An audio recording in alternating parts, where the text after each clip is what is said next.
চ্যাপ্টারটা একটু কঠিন মনে হয় অনেকের কাছে।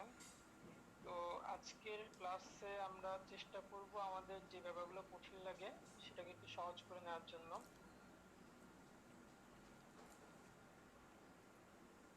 তো আমরা শুরু করি। আমরা সবাই গত 2 বছরে পড়ে আসছি যে জৈব চ্যাপ্টারটা আমরা এর আগে এসএসসি সময় পড়ছিলাম। তারপর যেহেতু আজকে আমরা শুরু করতেছি, আমরা একদম জিরো থেকে শুরু করব। আজকে আমরা একদম জিরো থেকে দরকার হলে যতটুকু ডিপে যাওয়া দরকার ততটুকু ডিপে যাব। তবে আমরা একটা জিনিস খেয়াল রাখবো আজকে ক্লাস করার সময়, যে একটা চ্যাপ্টারের প্রত্যেকটা জিনিস কিন্তু আমাদের পরীক্ষার জন্য লাগে না। কিছু কিছু ইম্পর্টেন্ট টপিক আছে যেগুলো খুব বেশি লাগে, কিছু ইম্পর্টেন্ট টপিক আছে যেগুলো বারবার আসে, কিছু টপিক আছে যেগুলো হয়তো এইচএসসির জন্য ইম্পর্টেন্ট ছিল, কিন্তু যখন আমরা একটা এমসিকিউ ডিপেন্ড পরীক্ষা দিতে যাব তখন সেটার ইম্পর্টেন্ট না। তো আজকে আমরা যখন পড়তে যাবো আমরা এই জিনিসটা একটু ফলো করব। আমরা দেখবো যে আমরা কিছু কিছু টপিক স্কিপ করতেছি। স্কিপ করার সময় মন খারাপ করার কিছু নাই, যে আমরা কেন এই টপিকটি স্কিপ করলাম। সেই টপিকটি স্কিপ করা হয়েছে এজন্যই যে সেই টপিকটি থেকে প্রশ্ন আমাদের মেডিকেল কখনো আসে না। তো যেহেতু এটা পরীক্ষা দিব আমরা, সেখানে আমাদের ভালো করতে হবে, তাহলে আমাদের অবশ্যই কিছু স্ট্র্যাটেজি অনুযায়ী আগাতে হবে। তার জন্যই যে টপিকগুলো থেকে বেশি প্রশ্ন আসে সেগুলো আমরা খুব ভালো করে পড়বো। যে টপিকগুলো থেকে 10 বছর বা 15 বছর কখনো প্রশ্ন আসেনি সেগুলো আমরা স্কিপ করবো। তো তাহলে আমরা একদম জিরো থেকে শুরু করি। আমি ধরে নিচ্ছি আমার আজকের অডিয়েন্সের মধ্যে এমন অনেকে আছে যারা এই চ্যাপ্টারটা অনেকবার পড়ে ফেলেছো, আবার অনেকে আছে যারা চ্যাপ্টারটা ভয়ে খুব কম পড়া হয়েছে। তো আমি চেষ্টা করব আমাদের আজকের লেকচারে একদম সহজ ভাবে জিনিসগুলো বুঝাতে। তাহলে আমরা চলো শুরু করি। আমরা সবাই জানি যে কার্বন এবং হাইড্রোজেন দিয়ে গঠিত দ্বিমল যে যৌগ সেটাকে হাইড্রোকার্বন বলে, একদম সহজ সংজ্ঞা। আর এই হাইড্রোকার্বন এবং তার জাতককে বলে জৈব যৌগ। তাহলে আমরা ছোটবেলায় যে সংজ্ঞাটা পড়েছিলাম যে কার্বন থেকে, কার্বন দ্বারা গঠিত পদার্থকে জৈব যৌগ বলে, সেটার সাথে এই সংজ্ঞার পার্থক্য কি? কিছু কিছু যৌগ আছে যেগুলো বেসিক্যালি কার্বন দিয়ে তৈরি কিন্তু তারা জৈব যৌগ না। যেমন কি carbon monoxide, carbon dioxide, carbonic acid, এরা জৈব যৌগ, কার্বন দিয়ে তৈরি কিন্তু এরা জৈব যৌগ না। কেন জৈব যৌগ না? কারণ তারা হাইড্রোকার্বন না বা তার ডেরিভেটিভ না। জাতক বলতে আমরা কি বুঝি? জাতক বলতে আমরা বুঝি বেসিক্যালি কোন একটা কিছু থেকে বিক্রিয়ার মাধ্যমে যা পাওয়া যায়। সাপোজ এক্স কে আমি তোমাদের বিক্রিয়া করে ওয়াই পেলাম, তাহলে ওয়াই কে আমি এক্স এর জাতক বলবো। ঠিক আছে? আচ্ছা, এখন আমরা এই চ্যাপ্টারটা, অনেকে আমরা ভয় পাই চ্যাপ্টারটা, কারণ এই চ্যাপ্টার অনেক ফাস্ট। তাই আমরা আজকে যে কাজটা করব, আমরা একটা ম্যাপ বানাবো। নর্মাল একটা মানচিত্র দেখলে আমরা যেরকম সহজে কোনো একটা দেশের পুরো সিনারিটা দেখতে পাই, ওরকম আজকে আমরা একটা ম্যাপ দেখবো, যে ম্যাপে আমরা পুরো জৈব যৌগটা দেখতে পারবো। আমরা বুঝতে পারবো যে আমাদের কতটুকু বাকি, কতটুকু পড়তে হবে, কিভাবে পড়তে হবে, এই জিনিসটা আমরা তাহলে সহজে বুঝতে পারবো। তাহলে আমরা একটা ম্যাপ দেখি যে এই জৈব যৌগ চ্যাপ্টারতে কি কি আছে। একদম প্রথমে আছে জৈব যৌগের পরিচিতি এবং বৈশিষ্ট্য। কতটুকু পর্যন্ত নিশ্চয়ই জানো? এখানে জৈব যৌগের ক্লাসিফিকেশন আছে, এর বৈশিষ্ট্যগুলো আছে, সমগোত্র শ্রেণী, কার্যকরীমূলক, এই টপিকগুলো নিয়ে এই এরিয়াটা গঠিত। তারপর আছে কি নামকরণ। আমরা সবাই এইচএসসি লেভেলে নামকরণ করছি, আমরা খুবই পরিচিত এই জিনিসটার সাথে। এরপর টপিক হচ্ছে সমাহত। আমি আশা করি তোমরা আমার সাথে রিলেট করতে পারতেছো যে তোমরা যখন বই পড়ছিলে তখন তোমরা এভাবেই এই সিরিয়াল অনুযায়ী পড়ছিলে। এরপর আছে কি অ্যারোমেটিক হাইড্রোকার্বন এবং অ্যারোমেটিসিটি। এতক্ষণ পর্যন্ত অ্যালিফেটিক কথাবার্তা ছিল, এরপর থেকে অ্যারোমেটিকের এরিয়া শুরু হয়েছে। তারপর কি ছিল? কিছু বেনজিনের ধর্ম, গঠন এবং বিভিন্ন বিক্রিয়া ছিল। আর স্পেশালি 5 ধরনের বিক্রিয়া আমাদের এই চ্যাপ্টারটাতে আছে: সংযোজন, প্রতিস্থাপন, অপসারণ, সমানুপান আর বহু প্রতিস্থাপন। আমরা আজকে স্যার একটু সাউন্ড স্পিড বাড়ান, মানে খুব আস্তে আস্তে শোনা যায় তো। আচ্ছা, এখন কি ঠিক আছে? একটু লাউডলি বলেন, সমস্যা নাই। আচ্ছা ঠিক আছে। আচ্ছা, যেটা বলছিলাম, আমাদের এখানে মেইনলি 5 ধরনের জৈব বিক্রিয়া আছে যেগুলো আমরা আজকে আজকে হয়তো কিছু আসবে, কিছু নেক্সট ক্লাসে আসবে ইনশাআল্লাহ। তারপর আছে কিছু কার্যকরীমূলক। তোমরা জানো, যারা হাজারী স্যারের বইটা পড়েছো তারা জানো যে এই সিরিয়াল অনুযায়ী হাজারী স্যারের বই আছে কার্যকরীমূলক। আমাদের হাজারী স্যারের বইয়ে মোট 12টা কার্যকরীমূলক নিয়ে আলোচনা করা হয়েছে, অন্যান্য স্যারের বইও আমাদের এই সিলেবাসে মোট 12টি কার্যক্রমমূলক নিয়ে আলোচনা করা হয়েছে। তারপরে আছে কি আমাদের জীবনে জৈব যৌগের ব্যবহার। এইটুকু হচ্ছে একটা শর্ট ম্যাপ। এই শর্ট ম্যাপের মধ্যে যদি আমি বলি আমাদের এই C6 লেকচারটা এই পরিচিতি, নামকরণ, সামান্যতা, অ্যারোমেটিক, বেনজিন থেকে শুরু করে কার্যকরীমূলকের কিছু পর্যন্ত বিস্তৃত 6 লেকচার। C7 এ গিয়ে আমরা কার্যমূলকের বাকিটুকু এবং আমাদের জীবন ব্যবহারগুলো পড়ব। ঠিক আছে? আচ্ছা, তাহলে আমরা দেখি যে কার্যমূলক যেগুলো বললাম তার মধ্যে কি কি আছে আমাদের আমাদের বইয়ে বা আমাদের সিলেবাসে কি কি আছে কার্যমূলক। তোমরা দেখতে পাচ্ছ স্ক্রিনে এই কয়টা, এখানে টোটাল 12টা কার্যমূলক আছে যেগুলো নিয়ে আমাদের পুরো সিলেবাসের বিভিন্ন সময় আলোচনা করা হয়েছে। তার মধ্যে আমাদের সিসি লেকচারে প্রথম দুইটা আছে, মানে অ্যালকেন অ্যালকিন অ্যালকেন এবং অ্যালকাইলো অ্যারাইল হ্যালাইড। এইটুকু আমাদের C6 লেকচার কভার করবে। C7 লেকচার আমরা অ্যালকোহল থেকে বাকিটুকু দেখব। আর আমি যে বললাম আমাদের জীবনে ব্যবহার, সেখানে কি কি টপিক ছিল? সেখানে হচ্ছে glycerine, phenol, nitroglycerine, TNT, Dettol, paracetamol, polymer, plasticity এবং ফরমালিন। এই কয়টা টপিক আমাদের লাস্টে আমাদের জীবন ব্যবহার হিসেবে আছে। সেখানে তোমরা এগুলো প্রস্তুতি করবা, সেগুলো শনাক্তকরণ করবা, বিশেষ কোনো দিক আছে সেগুলো করবা। ঠিক আছে? এইটুকু একটা ম্যাপ, যে ম্যাপটা দেখলে আমরা একটা ধারণা করতে পারবো যে আমাদের যৌগ এইটুকু নিয়ে বিস্তৃত, আমার এইটুকু কমপ্লিট হয়েছে, এইটুকু কমপ্লিট হয়নি। ঠিক আছে? আমি আশা করবো তোমরা আগামী কয়েকদিন যখন যৌগ পড়তে থাকবা তখন তোমরা এই ম্যাপটা তোমার সামনে রাখবে। তাহলে তুমি একটা কনফিডেন্স পাবা যে আমার এইটুকু পথ যাইতে হবে, আমি এইটুকু পথ দিয়েছি, আমার এইটুকু পথ বাকি আছে।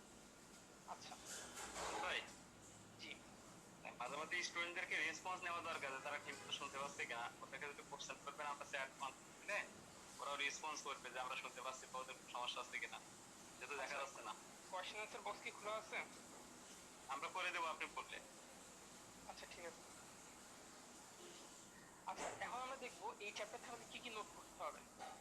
এই চ্যাপ্টারটা শেষ করার পরে আমরা যদি নোটগুলো না করি তাহলে আমরা চ্যাপ্টারের প্রিপারেশনটা কমপ্লিট থাকবে না।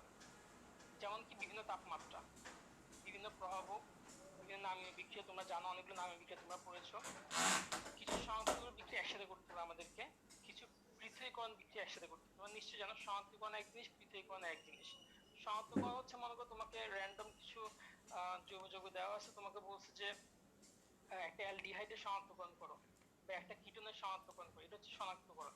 আর অনেকগুলো থেকে অ্যালডিহাইড এবং কিটোনকে পৃথক করো, বা অ্যালকোহলের মধ্যে থেকে 1 ডিগ্রি 2 ডিগ্রি 3 ডিগ্রি অ্যালকোহলকে পৃথক করো, সেটা হচ্ছে পৃথকীকরণ বিক্রিয়া। আমাদের বইয়ে অ্যামিনের পৃথকীকরণ বিক্রিয়া আছে, অ্যালকোহলের পৃথকীকরণ বিক্রিয়া আছে, তারপরে অ্যালডিহাইড এবং কিটোনের পৃথকীকরণ বিক্রিয়া আছে, এবং বেশ কিছু পৃথকীকরণ বিক্রিয়া আছে। এই পৃথকীকরণ বিক্রিয়াগুলো একসাথে করতে হবে আমাদেরকে। আর শনাক্তকরণ বিক্রিয়া তো প্রত্যেকের মোটামুটি আছে, ওগুলো আমাদের একসাথে করতে হবে। এরপরে কি সকল প্রস্তুতি, তোমরা অলরেডি অ্যাওয়ার এই ব্যাপারে যে আমাদের এই চ্যাপ্টার অনেকগুলো প্রস্তুতি আছে, ওগুলো আমি করতে হবে। আর সবচেয়ে মোস্ট ইম্পর্টেন্ট কি সবগুলো ব্যবহার একসাথে করা। হ্যাঁ, এইচএসসি লেভেল পর্যন্ত ব্যবহারগুলো খুব বেশি ইম্পর্টেন্ট না হলেও আমাদের ভার্সিটি লেভেলের পরীক্ষার জন্য বা মেডিকেলের দিক পরীক্ষার জন্য কিন্তু ব্যবহার থেকে প্রচুর প্রশ্ন প্রতি বছরই আসে। তাই এটা খুবই ইম্পর্টেন্ট যে প্রত্যেকটা ব্যবহার তোমাকে নোট করতে হবে একসাথে। অ্যালকেন থেকে শুরু করে একদম শেষে সেই ফরমালিন পর্যন্ত প্রত্যেকটা টপিকের কিন্তু কিছু ব্যবহার পাবে, তোমাদের বইয়েই আছে, বিভিন্ন জায়গায় একসাথে করে দেওয়া আছে, এগুলো সব আমাদেরকে একসাথে নোট করে রাখতে হবে। তুমি জৈব যৌগ চ্যাপ্টারটা পড়ে ফেললা বাট এই টপিকগুলো তুমি নোট করা থাকলো না, তাহলে কিন্তু তোমার প্রিপারেশন আসলে কমপ্লিট হবে না। ঠিক আছে? আচ্ছা, এরপরে এটা হচ্ছে অ্যাকচুয়ালি আমাদের অবস্থা। আমরা যখন জৈব যৌগ পড়বো বলে চিন্তা করি আমরা খুব উচ্ছ্বসিত থাকি, তারপরে দেখা যায় যে আমরা জৈব যৌগ পড়ার শেষে দিয়ে এই অবস্থা হয়। আচ্ছা, তোমরা অনেকেই সম্ভবত একটু শুনতে অসুবিধা হচ্ছে। আচ্ছা ঠিক আছে, আমি চেষ্টা করতেছি একটু জোরে কথা বলার, আশা করি ঠিক হয়ে যাবে। আর যারা হেডফোন আছে না, হেডফোন নিয়ে কথা বললে মনে হয় কথাটা ক্লিয়ার হবে। ভাই আমি হেডফোন দিয়েই কথা বলতেছি আসলে। আচ্ছা, মানে স্লো শোনা যায় তো, অনেক আস্তে শোনা যায়, এই জন্য একটু জোরে কথা বলেন। আচ্ছা ঠিক আছে, এখন কি ঠিক আছে ভাইয়া? এখন এখন যেটা বলতেছি। হ্যাঁ, এখন যেটা বলছেন এটা ঠিক আছে। আচ্ছা ঠিক আছে। আচ্ছা। আচ্ছা ভাইয়া পুরা আমরা যারা ক্লাস করতেছি চেষ্টা করি একটু মন দিয়ে ক্লাসটা করার। তাহলে একটু খেয়াল করো, এটা হচ্ছে একটা সামারি। এটা কিসের সামারি? এটা হচ্ছে গত প্রায় 8 থেকে 10 বছরে, গত প্রায় 8 থেকে 10 বছরে আমাদের মেডিকেলের ভর্তি পরীক্ষায় আমাদের সেকেন্ড পেপার থেকে আসে বিভিন্ন প্রশ্নের একটা লিস্ট এখানে দেওয়া আছে, যে প্রতিটা চ্যাপ্টার থেকে কি পরিমাণ প্রশ্ন আসছে। তোমরা একটু ভালো করে খেয়াল করলেই দেখতে পাবা যে প্রতি বছর কোনো মিস ছাড়া যে চ্যাপ্টার থেকে প্রশ্ন, সেটা হচ্ছে আমাদের জৈব রসায়ন, ডেন্টাল হোক মেডিকেল হোক, সেখান থেকে প্রতি বছর অনেকগুলো প্রশ্ন আসছে। তাই তোমার যত বিরক্তি লাগুক না কেন, যত খারাপই লাগুক না কেন, চ্যাপ্টারটা তোমাকে অবশ্যই পড়তে হবে, এভাবে কোনো ছাড় নাই। তো সেজন্য আজকে আমরা পড়া শুরু করব। কিন্তু কিন্তু কিন্তু সমস্যা যেটা, সেটা হচ্ছে এটা, আমরা যখন ফিজিক্স বা ম্যাথ বা অন্য চ্যাপ্টার যখন পড়তে যাই, আমরা খুবই উচ্ছ্বসিত থাকি, কিন্তু অনেক সময় দেখা যায় যে কেমিস্ট্রি ক্লাস করতে গেলে আমাদের এরকম অবস্থা, যেটা আমার এক সময় হতো। তাই আমি চেষ্টা করবো আজকে যেন তোমাদের এই অবস্থা না হয়। আমরা চেষ্টা করব যে একটু মজা করে ক্লাস নেওয়ার, দেখি কতটুকু পারি। আচ্ছা, এখন আসো, আহ এই যে দুজন বিজ্ঞানীকে তুমি দেখতে পাচ্ছ, একজন হচ্ছে বিজ্ঞানী বার্জেলিয়াস, আর একজন হচ্ছে বিজ্ঞানী ফ্রেডরিক ওহলার। তো 1808 সালে বিজ্ঞানী বার্জেলিয়াস প্রথম জৈব যৌগ সম্পর্কে আমাদের ধারণা দিয়েছিলেন, এবং 1815 সালে উনি প্রথম ভাইটাল ফোর্স থিওরি বা প্রাণশক্তি মতবাদ দিয়েছিলেন, যেটার মূল কথা ছিল এরকম যে জৈব যৌগকে কখনো আমরা ল্যাবরেটরিতে তৈরি করতে পারবো না, বরং সেটা প্রাণী থেকে, উদ্ভিদ থেকে আসতে হবে। সেটা ছিল প্রাণশক্তি মতবাদের মূল কথা। কিন্তু ওনার স্টুডেন্ট, এই বার্জিলিয়াস স্টুডেন্ট ছিলেন ফ্রেডরিক ওহলার। তিনি 1828 সালে তিনি প্রথম ল্যাবরেটরিতে জৈব যৌগ প্রস্তুত করে দেখান। সেই বিক্রিয়াটা ছিল এরকম,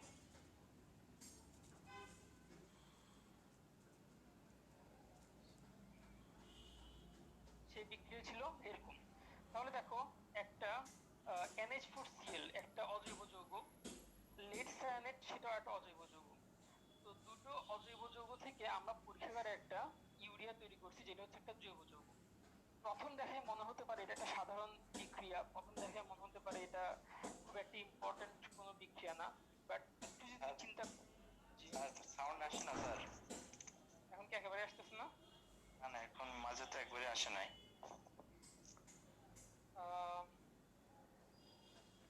আচ্ছা, আমি তাহলে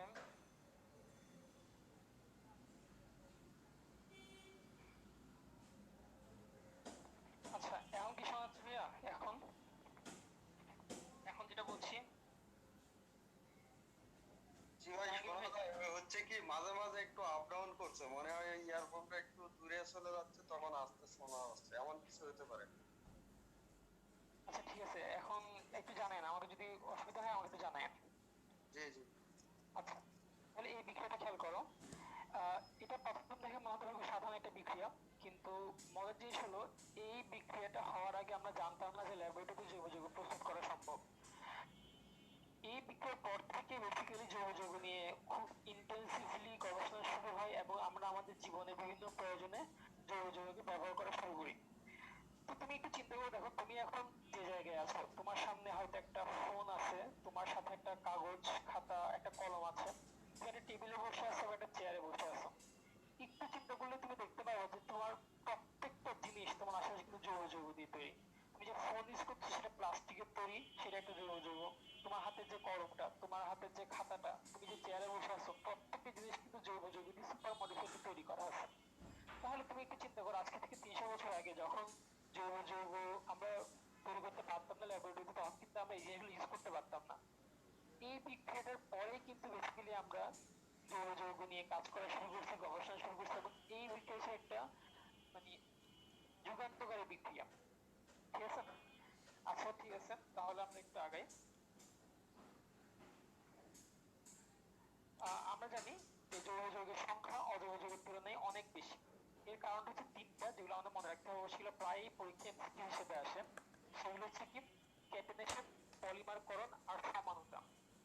এই যে ক্যাটেনেশন, এটা বলতে আসলে কি বোঝায়? এটা হচ্ছে আসলে শিকল তৈরি করার প্রক্রিয়া। ক্যাটেনেশন হচ্ছে শিকল তৈরি করার একটা প্রক্রিয়া, আমি এটা সামনে আরো দেখবো। পলিমারকরণ হচ্ছে অনেকগুলো অণু একসাথে যুক্ত হয়ে যাওয়া, আর সমানুতা হচ্ছে দেখতে একই রকম কিন্তু আসলে একই না। তোমার এই সিলেবাসে পড়ে আসছিল, তোমরা খুব ভালো করে জানো, তারপর আমরা রিভাইজ করছি। আর এই যে আমরা নাইস জবস লিখছি, এটা আমরা কি বোঝাচ্ছি? এটা হচ্ছে বেসিক্যালি একটা জৈব যৌগ কি কি মৌল দিয়ে সাধারণত তৈরি হয়ে থাকে তার একটা লিস্ট। আমরা এখানে নাইস দিয়ে নাইট্রোজেন বুঝাইছি, সি দিয়ে কার্বন, এইচ দিয়ে হাইড্রোজেন, ও দিয়ে অক্সিজেন, ও দিয়ে ফসফরাস, এস দিয়ে সালফার। তো এই মৌলগুলো দিয়ে সাধারণত কমনলি জৈব যৌগ প্রস্তুত করা হয়। এখান থেকে একবার মেডিকেলে প্রশ্ন আসছিল, তাই আমরা টেকনিকটা মনে রাখার চেষ্টা করব। আচ্ছা, এখন আমরা জানবো ওই যে আমরা ক্যাটালিসিস বললাম না, সেটা বেসিক্যালি একটা রূপভেদ। কেমন রূপভেদ? আমরা জানি ছোটবেলা থেকে পড়ছি আমরা যে কার্বনের দুইটা রূপভেদ হচ্ছে গ্রাফাইট এবং হীরা।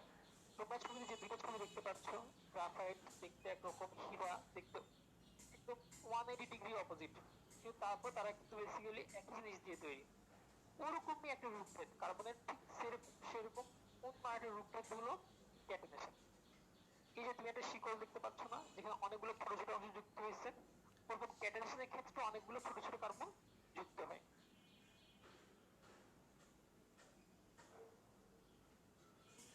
আচ্ছা, ঠিক আছে, তাহলে এখন আমরা একটা আগাই। তো এই যে ক্যাটানেশন বা এগুলাকে আমরা ফুলারিন বলি। কার্বনের C30 থেকে C70 পর্যন্ত যে রূপভেদটা, তাদেরকে আমরা বলি কি? ফুলারিন বলি। এমন না যে C60 কে আমরা ফুলারিন বলি, ব্যাপারটা এমন না। আমরা সবগুলোকে C30 থেকে 70 পর্যন্ত সবাইকে আমরা ফুলারিন বলি। তার মধ্যে থেকে একটা যেটা হচ্ছে C60, সেটা খুবই ইম্পর্টেন্ট। কারণ কি? কারণ সেটা দেখতে বাকি বলের মতন। এটা প্রায় আমাদের পরীক্ষায় আসে, যেটা আকৃতি হচ্ছে ফুটবল বা গম্বুজের মতন। এখানে সংকলন কেমন থাকে? sp2 সংকলন থাকে। আণবিক ভর থাকে 720, কার্বন সংখ্যা 60। এটা মনে রাখতে, এটা পরীক্ষায় আসে। আমরা যে আরেকটা ছবি দেখি, এটা দেখতে একটা এরকম থাকে। আচ্ছা, তো এই যে আমরা ক্যাটানেশনের কথা বললাম, ক্যাটানেশন এই ধর্মটা কিন্তু তুমি সব মৌলের ক্ষেত্রে পড়ো না। কার্বনের মধ্যে আরো অনেক অধাতু আছে, নাইট্রোজেন আছে, ফসফরাস আছে, কিন্তু ওদের ক্ষেত্রে আমরা ক্যাটানেশন কার্বনের মতো করে পাই না। কেন পাই না? কারণটা হচ্ছে এখানে যে দুইটা কার্বনের মধ্যে বন্ধন শক্তি অনেক বেশি থাকে। কত থাকে? 247 কিলোজুল পার মোল। এটা প্রায় পরীক্ষায় আসে। সেটাই হচ্ছে বেসিক্যালি কার্বনের ক্যাটানেশনের সফলতার মূল কারণ। আর যদি তোমাকে জিজ্ঞেস করে যে কার্বন কার্বন বন্ধন শক্তি কেন এত বেশি, সেটার উত্তর হচ্ছে কার্বনের যে ইলেকট্রন, তার মানে প্রতিটা কার্বনের পরমাণুর মধ্যে পারমাণবিক ব্যাসার্ধটা খুব ছোট, সেটা কত? 0.077 ন্যানোমিটার। এটা একটা কারণ। আর হচ্ছে ঋণাত্মকতা অনেক বেশি, সেটা হচ্ছে 2.5। আচ্ছা, এখন আশা করি ক্লিয়ারলি শোনা যাচ্ছে, অসুবিধা হচ্ছে না আশা করি, কারণ অন্যরা শুনতে পাচ্ছে ঠিক মতো। আচ্ছা, ঠিক আছে, আমরা আগাই। তো আরেকটা যেটা আমরা বলেছিলাম, ক্যাটানেশন সমানতা পলিমারকরণ। তো পলিমারকরণটা যদি আমরা দেখি, পলিমারকরণ মানে হচ্ছে অনেকগুলো অণু একসাথে যুক্ত হয়ে যাওয়া। যেমন ইথিন থেকে পলিথিন তৈরি হয়। এই বিক্রিয়াটি ইম্পর্টেন্ট। কেন ইম্পর্টেন্ট জানো? কারণ এই বিক্রিয়ায় যে প্রভাবক গুলা, সেগুলো মাঝে মাঝে পরীক্ষায় আসে।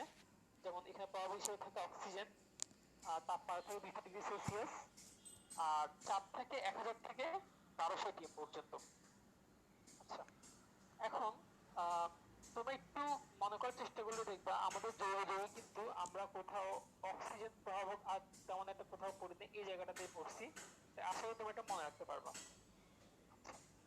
তো এখন আমরা একটু ছোটবেলায় কিছু জিনিস রিভাইজ দিব, যেগুলো আমাদের এবারও আছে, এবং এগুলো একটু রিভাইজ দিলে আমাদের পরবর্তী পড়াগুলো বোঝা সহজ হয়ে যাবে।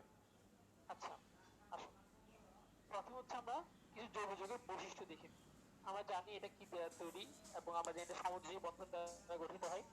এবং জৈব যৌগ যেহেতু সমযোজী বন্ধন দ্বারা গঠিত এবং সমযোজী যৌগের গলনাঙ্ক স্ফুটনাঙ্ক কম থাকে, তাই এটার গলনাঙ্ক স্ফুটনাঙ্ক অনেক কম। এই সূত্র তোমার বইয়ে দেওয়া আছে, তোমার ডাইজেস্টে দেওয়া আছে, অসুবিধা নেই। আর যেহেতু সমযোজী যৌগ দ্বারা গঠিত, সমযোজী বন্ধন দ্বারা গঠিত, তাই এটা কখনোই পোলার দ্রাবকে দ্রবীভূত হবে না। কোথায় দ্রবীভূত হবে? অপোলার। যেমন ইথার বা বেনজিন, এগুলো হচ্ছে অপোলার দ্রাবক, এসবে তারা দ্রবীভূত হবে। আচ্ছা, তবে জৈব যৌগ হওয়ার পরও কিছু যৌগ আছে যারা হচ্ছে পানিতে দ্রবীভূত হয়। তারা কারা? তারা হচ্ছে চিনি এবং অ্যালকোহল। কেন পানিতে দ্রবীভূত হয়? কারণ তাদের মধ্যে হাইড্রক্সিল মূলকটা আছে। হাইড্রক্সিল মূলক আংশিক পোলার হয়ে যে তাদেরকে পানিতে দ্রবীভূত করতে পারে। আচ্ছা, সমতা প্রসঙ্গে আমরা জানি। আর যেটা লাগবে 7 নাম্বারটা দেখো, জৈব যৌগের সংখ্যা 80 লক্ষের উপর। আমরা এর কিছুক্ষণ আগে বলেছিলাম জৈব যৌগের সংখ্যা জৈব যৌগের থেকে অনেক বেশি। কেন বেশি সেটা আমরা পড়েছিলাম। তাতে উদাহরণ হচ্ছে কি, এখন যেটা জানলাম 80 লক্ষের উপর। আসলে তোমরা এগুলো পারো। তার পাশাপাশি আমরা একটু দেখে নিই যে অজৈব যৌগের বস্তুগুলো কি কি। মোটামুটি সবগুলো হচ্ছে তার বিপরীত। এবং দেখো তার সংখ্যাটা কত 1 লক্ষেরও কম। তো এখানে খুব সহজে বোঝা যাচ্ছে যে জৈব যৌগ অবশ্যই অজৈব যৌগ থেকে অনেক পরিমাণ বেশি থাকে। আচ্ছা আমরা আগাই। এটা হচ্ছে একটা ক্লাসিফিকেশন জৈব যৌগের, এটা প্রায় পরীক্ষায় আসে। আমাদের বইয়ে এটা সরাসরি দেওয়া নাই, আমাদের বইয়ে এটার অন্যভাবে দেওয়া আছে। আমরা একটু খেয়াল করি, দেখো প্রথমে আমরা জৈব যৌগকে দুই ভাগে ভাগ করছি, একটা হচ্ছে মুক্ত শিকল বা এলিফ্যাটিক, বদ্ধ শিকল যেখানে হচ্ছে সাইকেল থাকে। এলিফ্যাটিক শব্দটা আসলে আসছে তোমার চর্বি থেকে, চর্বি থেকে প্রথম গ্রিক শব্দ ছিল, সেখান থেকে এলিফ্যাটিক নামকরণ করা হয়েছে। কিছু কিছু থেকে সরল একদম মনে করো 5টা কার্বন একসাথে যুক্ত আছে এরকম, আর কিছু থেকে শাখা যুক্ত, আমরা এগুলো পড়ছি। এই দুটাকে আবার ভাগ করা যায় সম্পৃক্ত এবং অসম্পৃক্ততে। আমরা জানি ভালো করে যে যদি সিঙ্গেল বন্ড থাকে তখন আমরা সম্পৃক্ত বলি, আর যদি ডাবল বা ট্রিপল বন্ড থাকে তখন আমরা অসম্পৃক্ত বলি। যাই হোক এটা আমরা সবাই পারি। আমরা একটু বদ্ধ শিকলে আসি। বদ্ধ শিকলে দেখো কিছু হচ্ছে তোমার কার্বোসাইক্লিক বা হোমোসাইক্লিক, আর কিছু হচ্ছে হেটেরোসাইক্লিক। এটা মানে কি, মানে হচ্ছে যদি আমার সাইকেলের মধ্যে কার্বন এবং হাইড্রোজেন ছাড়া কেউ না থাকে তখন তাকে বলি কার্বোসাইক্লিক বা হোমোসাইক্লিক, কেউ থাকলে তখন বলি হেটেরোসাইক্লিক। আচ্ছা এটাকে ভাগ করছে কিসে, অ্যালিসাইক্লিক এবং অ্যারোমেটিকে। যদি তার অ্যারোমেটিক ধর্ম থাকে, তার মানে কাদেরকে আমরা অ্যারোমেটিক এবং কার্বোসাইক্লিক বলবো, যাদের ক্ষেত্রে আমরা দেখবো যে একটা বলয় আছে, একটা সাইকেল আছে, এবং সেই সাইকেলের মধ্যে কোনো সাইকেলটার মধ্যে কার্বন এবং হাইড্রোজেন ছাড়া কেউ নাই। সাইকেলের বাইরে যে ধরো না কেন সেটা আমার হেডেক না, সাইকেলটার মধ্যে যদি কার্বন এবং হাইড্রোজেন ছাড়া কেউ না থাকে তাহলে আমি এটাকে কি বলবো, অ্যারোমেটিক এবং কার্বোসাইক্লিক বলবো। আচ্ছা তাদের মধ্যে কি আছে দেখো, বেনজিন তুমি চিনো, ন্যাফথালিন 2টা রিং যুক্ত, ফেনল বেনজিন রিং এর বাইরে ওএইচ থাকবে, টলুইন বেনজোইক অ্যাসিড, এই সবগুলোতে কিন্তু বেনজিন রিং এর কোনো ঝামেলা নাই, তাই এদেরকে আমরা অ্যারোমেটিক এবং কার্বোসাইক্লিক বলছি। অ্যালিসাইক্লিক কাদেরকে বলছি, যেখানে কোনো অ্যারোমেটিক ধর্ম থাকবে না কিন্তু একটা সাইকেল থাকবে। দেখো সাইক্লোবিউটেন, সাইক্লোহেক্সেন, সাইক্লোপ্রোপেন, সাইক্লোপেন্টেন, এগুলো হচ্ছে তার উদাহরণ, এগুলো আমরা মোটামুটি পারবো। চলে আসি হেটেরোসাইক্লিকে। এখানে দেখো একটা হচ্ছে heterocyclic, hetero aromatic. Hetero alicyclic মানে হচ্ছে একটা সাইকেল থাকবে, সেখানে কার্বোহাইড্রোজেন ছাড়া অন্য কেউ থাকবে কিন্তু তার অ্যারোমেটিকতা থাকবে না। একটা মাত্র উদাহরণ আমাদের বই আছে, ইথিলিন অক্সাইড। আর যদি হেটেরো অ্যারোমেটিক খুঁজি তাহলে হচ্ছে পিরিডিন, ফিউরান, থায়োমিন, থায়োফিন, পাইরোল, এরকম বেশ কিছু উদাহরণ আমাদের বইয়ে দেওয়া আছে। আচ্ছা আমরা একটা আগাই। এখন তোমরা যে শ্রেণীবিভাগটা দেখবে এটা আমাদের বই দেওয়া ছিল, আসলে উপরের এটা এটা আমাদের বইয়ে থেকে হয়েছিল। আর আমরা এখন পিরিডিন এবং বেনজিন একটু পার্থক্য দেখবো। খেয়াল করে দেখো বেনজিনের গঠনটা এরকম, যেখানে অ্যারোমেটিক তত্ত্ব থাকে, এবং পিরিডিনের ক্ষেত্রে দেখতে পাচ্ছি আমরা একটা সাইকেল আছে, কিন্তু সেই সাইকেলে কার্বনের বদলে হাইড্রোকার্বন ভিন্ন অন্য একটা মৌল এন বিদ্যমান, তাই এদেরকে আমরা বলতেছি হেটেরো অ্যারোমেটিক। পিরিডিন ছাড়াও আছে কি, থায়োফিন আছে যেখানে সালফার থাকে, ফিউরান আছে যেখানে অক্সিজেন থাকে, পাইরোল আছে যেখানে নাইট্রোজেন থাকে। আশা করি এগুলো আমরা পারবো। আচ্ছা চলে আসি, এই যে সমজীব বন্ধন দিয়ে গঠিত আমরা পড়লাম, এই সমজীব বন্ধনকে ব্যাখ্যার জন্য বিজ্ঞানীরা 2টা তত্ত্ব দিয়েছিলেন আমাদেরকে। প্রথমে ছিল ইলেকট্রনীয় মতবাদ, যেটা বিজ্ঞানী লুইস দিয়েছিলেন। তোমরা একটা ছবি দেখতে পাচ্ছ যে একটা হাইড্রোজেন তার সর্বশেষ কক্ষপথে ইলেকট্রনের সাথে কার্বনের সর্বশেষ কক্ষপথে ইলেকট্রনের বন্ধন তৈরি করছে। এভাবে একটা ঘটনা আমরা বিজ্ঞানী ইলেকট্রনীয় মতবাদ দেওয়া হয়েছিল প্রথমে, পরবর্তীতে আমরা অরবিটাল মতবাদ পাইছি। কারণ সবসময় এই ইলেকট্রন গুলো একই জায়গায় অবস্থান করে, তারা একটা এরিয়ার মধ্যে ঘুরতে থাকে। তো সেজন্য আমরা পরবর্তীতে অরবিটাল বা অরবিটাল অধিক্রমণের মতবাদটা পড়ছিলাম। আচ্ছা তো এই যে অরবিটাল তৈরি হয়, এই অরবিটাল গঠনে কিছু শর্ত আছে যেগুলো আমাদের মাঝে পরীক্ষা আসে। এগুলো আমাদের কেমিস্ট্রি ফার্স্ট ইয়ার চ্যাপ্টার আমরা পড়েছিলাম, যে বন্ধন গঠন করতে হলে অরবিটাল সময়ে অর্ধপূর্ণ থাকা লাগে, শক্তি অনুরূপ হতে হয়, সঠিক অক্ষ বরাবর অধিক্রমণ হতে হয়, এবং ইলেকট্রনের বিপরীতমুখী ঘূর্ণন হয়। এটা মানে কি, আমরা স্পিনের কথা পড়েছি সবাই, যে একটা অরবিটালে যদি প্লাস দিকের স্পিন থাকে তাহলে অন্য যে ইলেকট্রনটা সেই অরবিটালে প্রবেশ করবে তা অবশ্যই বিপরীতমুখী ঘূর্ণন বিশিষ্ট হতে হয়। আর এখানে দেখো একটা সূত্র দেওয়া আছে, যে যৌগের সিগমা বন্ধনের সংখ্যা নির্ণয়ের সূত্র। এটা প্রায় পরীক্ষায় আসে, তোমাকে বলবে যে NH3 একটা যৌগ, তার মধ্যে কয়টা সিগমা বন্ধন আছে, এর বা C2H6 একটা যৌগ, তার মধ্যে কয়টা সিগমা বন্ধন আছে। এরকম প্রশ্ন প্রায় আমাদের মেডিকেলে বা অন্যান্য ভার্সিটিতে ভর্তি পরীক্ষা আসে। খুবই সহজ। আমরা যেটা করবো জাস্ট তার টোটাল পরমাণু সংখ্যা থেকে 1 মাইনাস করে দিব। একটা উদাহরণ দেওয়া আছে, আশা করি তোমরা বুঝতে পারছো এটা, আশা করি অসুবিধা হচ্ছে না। আচ্ছা, এখন আমরা যেটা দেখবো সেটা হচ্ছে সিগমা বন্ধন এবং পাই বন্ধনের পার্থক্য। এটা আমাদের বইয়ে ছিল। এটা খুবই সহজ, আমরা ছোটবেলা থেকে এটা পড়ি এবং মোটামুটি সবাই আমরা এটা পারি। যেটা আমাদের এখান থেকে একটু খেয়াল করতে হবে সেটা হচ্ছে লাস্ট পয়েন্টটা। লাস্ট পয়েন্টে একটু খেয়াল করে দেখো যে শঙ্কু অরবিটাল, বিশুদ্ধ অরবিটাল সব ক্ষেত্রেই সিগমা বন্ধন হয়, কিন্তু তুমি যদি পাই বন্ধনে আসো এস অরবিটাল এবং শঙ্কর অরবিটাল ছাড়া অন্য অরবিটাল গুলোতে পাই বন্ধন করতে পারে। তাহলে তোমাকে যখন জিজ্ঞেস করবে ভর্তি পরীক্ষায় যে পাই বন্ধন নিচের কোন অরবিটালে ঘটে, তুমি খেয়াল করবে সেখানে পি ডি অথবা এফ থাকতে হবে, এস অরবিটালে হবে না। পি ডি এফ এবং আরেকটা শর্ত কি, সেটা অবশ্যই বিশুদ্ধ অরবিটাল হতে হবে, শঙ্কর অরবিটাল হলে হবে না। আচ্ছা, এই যে ছকটা তুমি দেখতে পাচ্ছ এটা হচ্ছে এখানে প্রায় বিভিন্ন ধরনের এমসিকিউ আসে। কখনো কখনো বন্ধন কোণ নিয়ে এমসিকিউ আসে, কখনো আকার নিয়ে গঠন নিয়ে এমসিকিউ আসে, কখনো তার এস বৈশিষ্ট্য কত পার্সেন্ট সেখান থেকে এমসিকিউ আসে, এমনকি কখনো কখনো সংকলন নিয়ে এমসিকিউ আসে। তো মনে হতে পারে এটা তো খুবই সহজ, এটা আমি ফার্স্ট ইয়ার থেকে পড়তেছি বা এসএসসি থেকে পড়েছিলাম।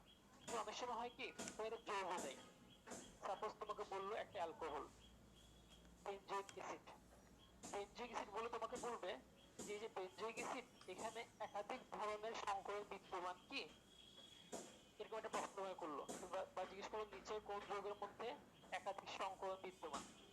তখন তুমি দেখবে যেখানে ডাবল বন্ড আছে তারা হচ্ছে sp2, কারো যে ট্রিপল বন্ড থাকে তারা sp, কোথাও যদি সিঙ্গেল বন্ড থাকে তাহলে তারা sp3, দেন বেনজিনে থাকে sp2। তো তুমি তাহলে বেনজিন গুলাতে তাহলে তুমি সেভাবে অ্যান্সার করতে পারবা। আচ্ছা, আমরা তাহলে আগাই। আচ্ছা, তো এরপরে যে টপিক সেটা হচ্ছে সমগোত্রীয় শ্রেণী এবং কার্যকরী। সমগোত্রীয় শ্রেণী কার্যকরী আমরা ছোটবেলা থেকে এগুলো পড়ছি, এখানে জাস্ট সংজ্ঞাটা তোমাকে একটু মনে রাখতে হবে। আমরা একটু ওয়ান বাই ওয়ান আসি। সমগোত্রীয় শ্রেণীর ক্ষেত্রে প্রথমে যেটা আমরা জানবো সেটা হচ্ছে সাধারণ সংকেত।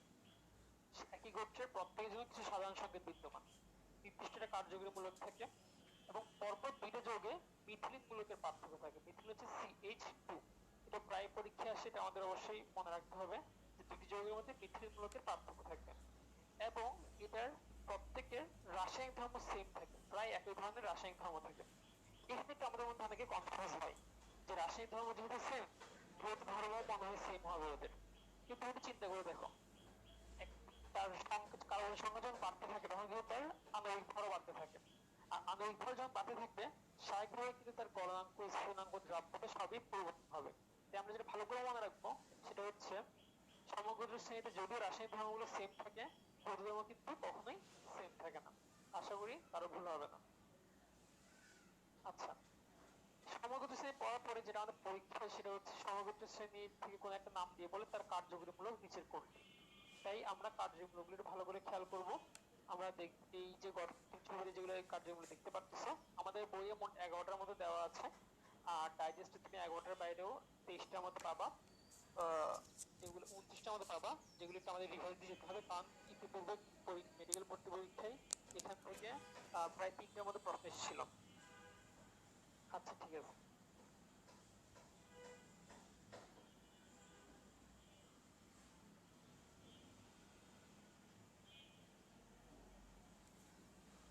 আচ্ছা, তো প্রথমে 17টা দিয়েছিলাম, এখন হচ্ছে সেখানে বাকি 29টা, এগুলো বেসিক্যালি আমাদের ডাইজেস্টে তোমরা পেয়ে যাবা। আশা করি তোমাদের টেলিগ্রাম গ্রুপে ডাইজেস্টের কপি দিয়ে দেওয়া হয়েছে, সেখানে আছে, সেখানে তোমরা দেখে নিতে পারবা।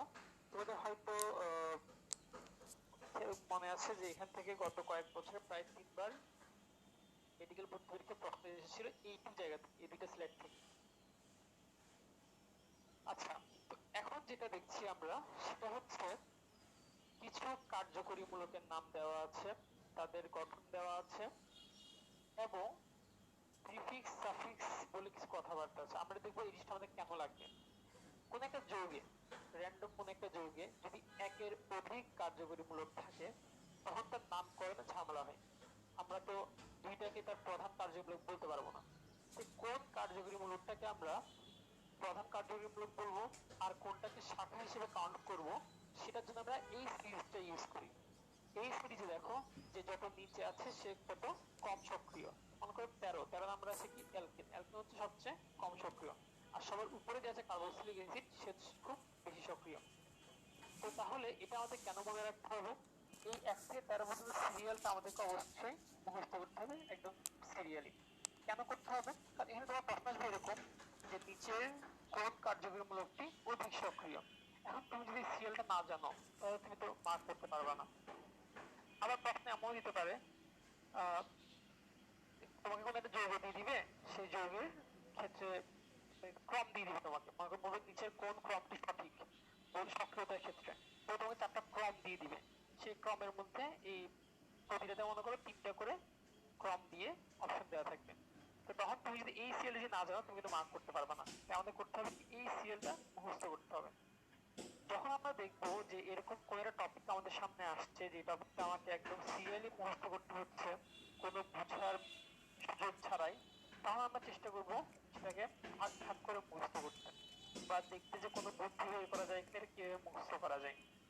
তোমরা একটু খেয়াল করো পরের স্লাইডটাতে, খেয়াল করো যে 13টা সিরিজ কত লাস্ট স্লাইডে দেওয়া ছিল সেটা আমরা এখানে দেখালাম, কিন্তু এখানে আমরা একটু ভাগ করে নিয়েছি। যেমন দেখো প্রথমে দুটো অ্যাসিড ছিল, কার্বক্সিলিক অ্যাসিড এবং সালফোনিক অ্যাসিড। তারপরে কি আছে, কিছু আইড আছে, acid halide, acid amide, cyanide, aldehyde.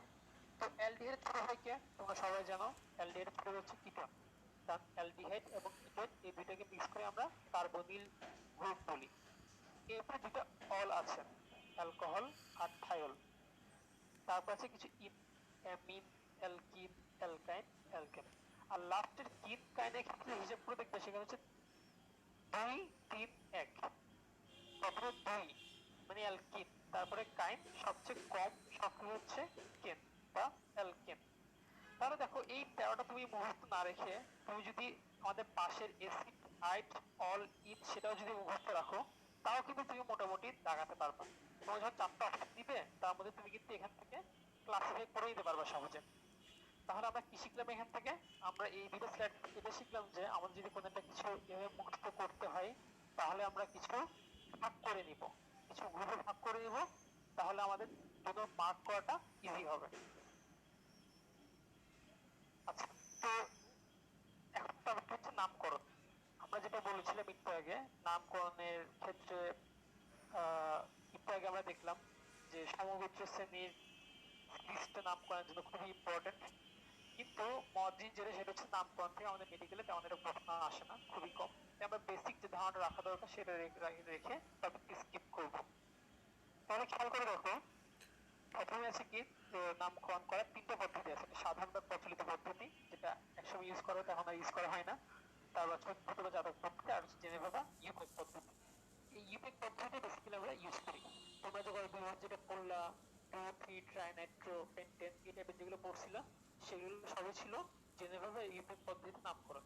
এখানে 3টে ধাপ থাকে, একটা প্রিফিক্স থাকে, একটা রুট ওয়ার্ড থাকে, একটা সাফিক্স থাকে। এর বেশি কিছু আমাদের চ্যাপ্টারে লাগবে না। আমরা কয়েকটা ইনফারেন্স দেখবো এখান থেকে যে ফর্মিক অ্যাসিড সেটা আমরা পিপটাই বা পিপ বলে পাই, আর্থ্রোপোডের মধ্যে পাই, সেটা নামটা করা হয়েছে পিপের ল্যাটিন নাম ফর্মিক থেকে। তারপরে অ্যাসিটিক অ্যাসিড ভিনেগার একটু উপাদান, সেখান থেকে অ্যাসিটাম থেকে নামকরণটা করা হয়েছে। প্রোপানিক অ্যাসিড এটা তৈরিতে আবিষ্কার করা হয়েছিল প্রথম, সেখান থেকে প্রোপানস থেকে নামকরণটা করা হয়েছে। আর বিউটারিক অ্যাসিডের নামকরণ করা হয়েছে মাখনের ল্যাটিন শব্দ বিউটাইরাম থেকে। তো এখান থেকে বেসিক্যালি নামটা আমরা কালেক্ট করে পরবর্তীতে অন্যান্য ক্ষেত্রে অন্যান্য কার্যকরীমূলকের ক্ষেত্রে নামটা প্রয়োগ করছি। যাই হোক নামটা আমাদের এতটুকুই লাগবে, এর বাইরে বেশি কিছু লাগবে না। আমরা পরের টপিক আস্তে করে চলে যাব। তো আমাদের পরের টপিক হচ্ছে সমানতা। একটু খেয়াল করলে দেখো তোমরা কিন্তু ছোটবেলা থেকে সমানতা পড়ছো অনেকবার, তারপরে সমানতার যে মেইন সংজ্ঞাটা এই সংজ্ঞাটা আমাদের জানতে হবে।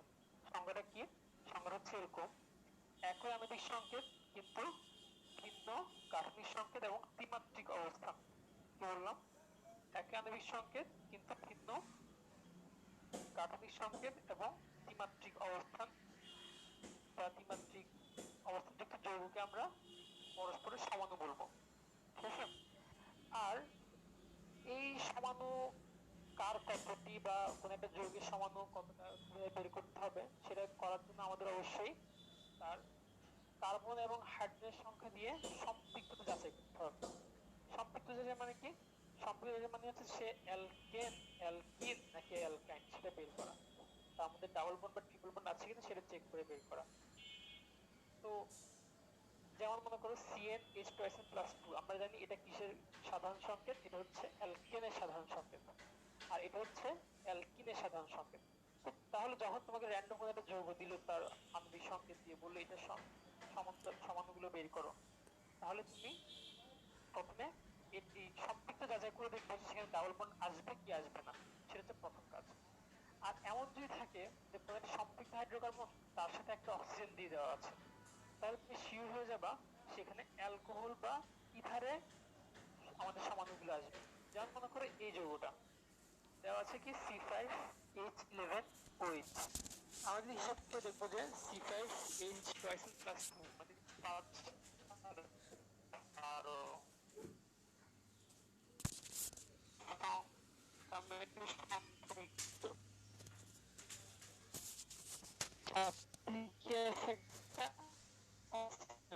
তাহলে আমরা বুঝবো যে এখানে এবং ইথারের হিসেবে আমার আর যদি অসংখ্য হাইড্রোকার্বনের সাথে আমার অক্সিজেন থাকে তাহলে সম্ভাব্য সমাণুগুলো অ্যালডিহাইড, কিটোন এবং ইনল। যদি আমার কোনো একটা যৌগ দেয় বলে এর সমাণু নিচের কোনটি, আমরা অপশনের মধ্যে কিন্তু অ্যালডিহাইড, কিটোন এবং ইনলকে খুঁজবো, আমরা কখনোই সেখানে অ্যালকোহল বা ইথারকে খুঁজতে যাব না।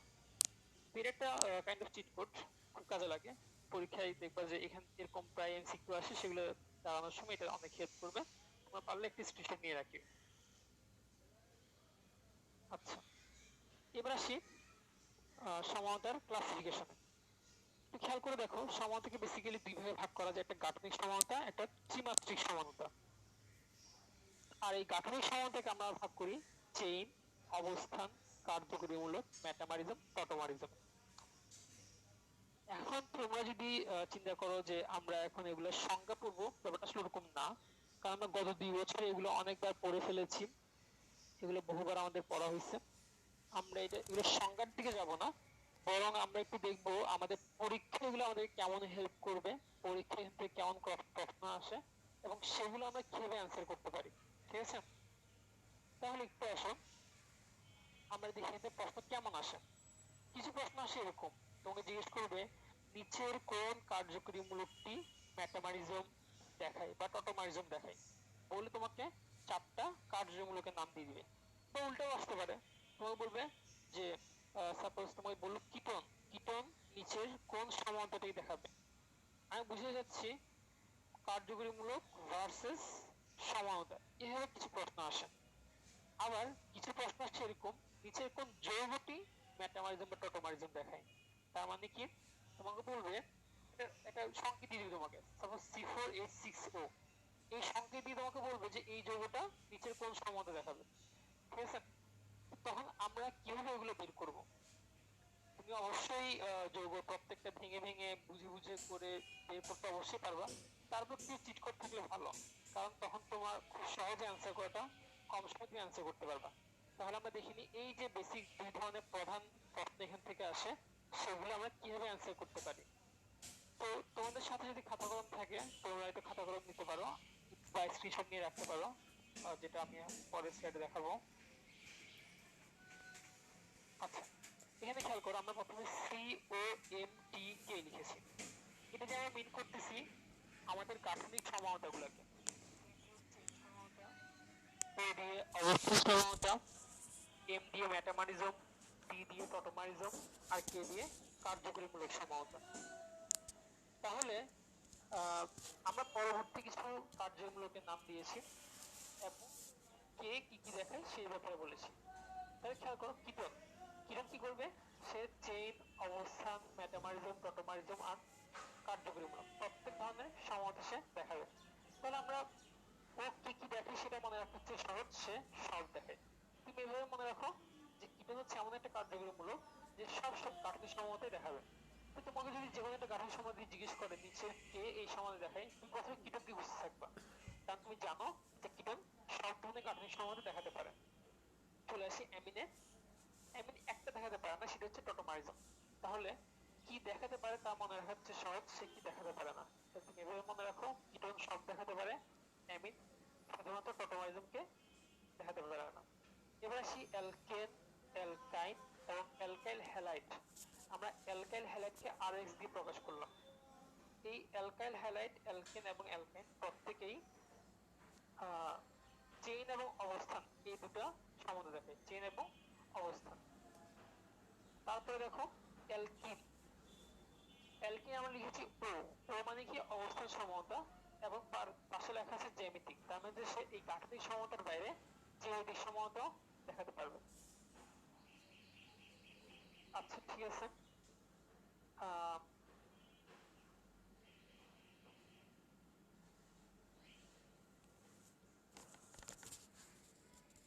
আচ্ছা ঠিক আছে, আমরা পরের পড়তে দেখি। এটা হচ্ছে অ্যালকোহল। অ্যালকোহল আমরা কিভাবে মনে রাখবো? আমরা মনে রাখবো বাইরের দেশে মানুষ অ্যালকোহল খায়, আমরা খাই কোক। তাই COK, চেইন, অবস্থান আর কার্যকরীমূলক, এই তিনটা অ্যালকোহল দেখাবে। আচ্ছা এরপর হচ্ছে কি অ্যালডিহাইড। সেখানে কি আছে? CK, চেইন এবং কার্যকরীমূলক। ইথারে হচ্ছে মেটামাইসিস এবং কার্যকরীমূলক। তো এগুলো হচ্ছে আমাদের বিভিন্ন পরীক্ষায় আসা আহ, যে এই টাইপের যে প্রশ্নগুলো আছে, কার্যকরীমূলক ভার্সেস সম্ভাবনা, তার একটা সামারি। তো তুমি এটা স্ক্রিনশট নিয়ে রাখো এবং এখান থেকে তুমি পড়ো। আমরা একটা রিভার্স দিয়ে ফেলি। কিটোন সব দেখাই, অ্যামিন প্রোটোমারিজম ছাড়া বাকিগুলো দেখাই, অ্যালকেন, অ্যালকাইন আর অ্যালকাইল হ্যালাইড চেইন এবং অবস্থান সম্ভাবনা দেখাই, আর অ্যালকিন হচ্ছে অবস্থান এবং জ্যামিতিক দেখাই, আর ওইদিকে অ্যালকিন হ্যাঁ অবস্থান এবং জ্যামিতিক দেখাই। অ্যালকোহল হচ্ছে কোক, আমরা এভাবে মনে রাখবো। আর অ্যালডিহাইড, ইথার, সিকে আর এমকে। আচ্ছা ঠিক আছে,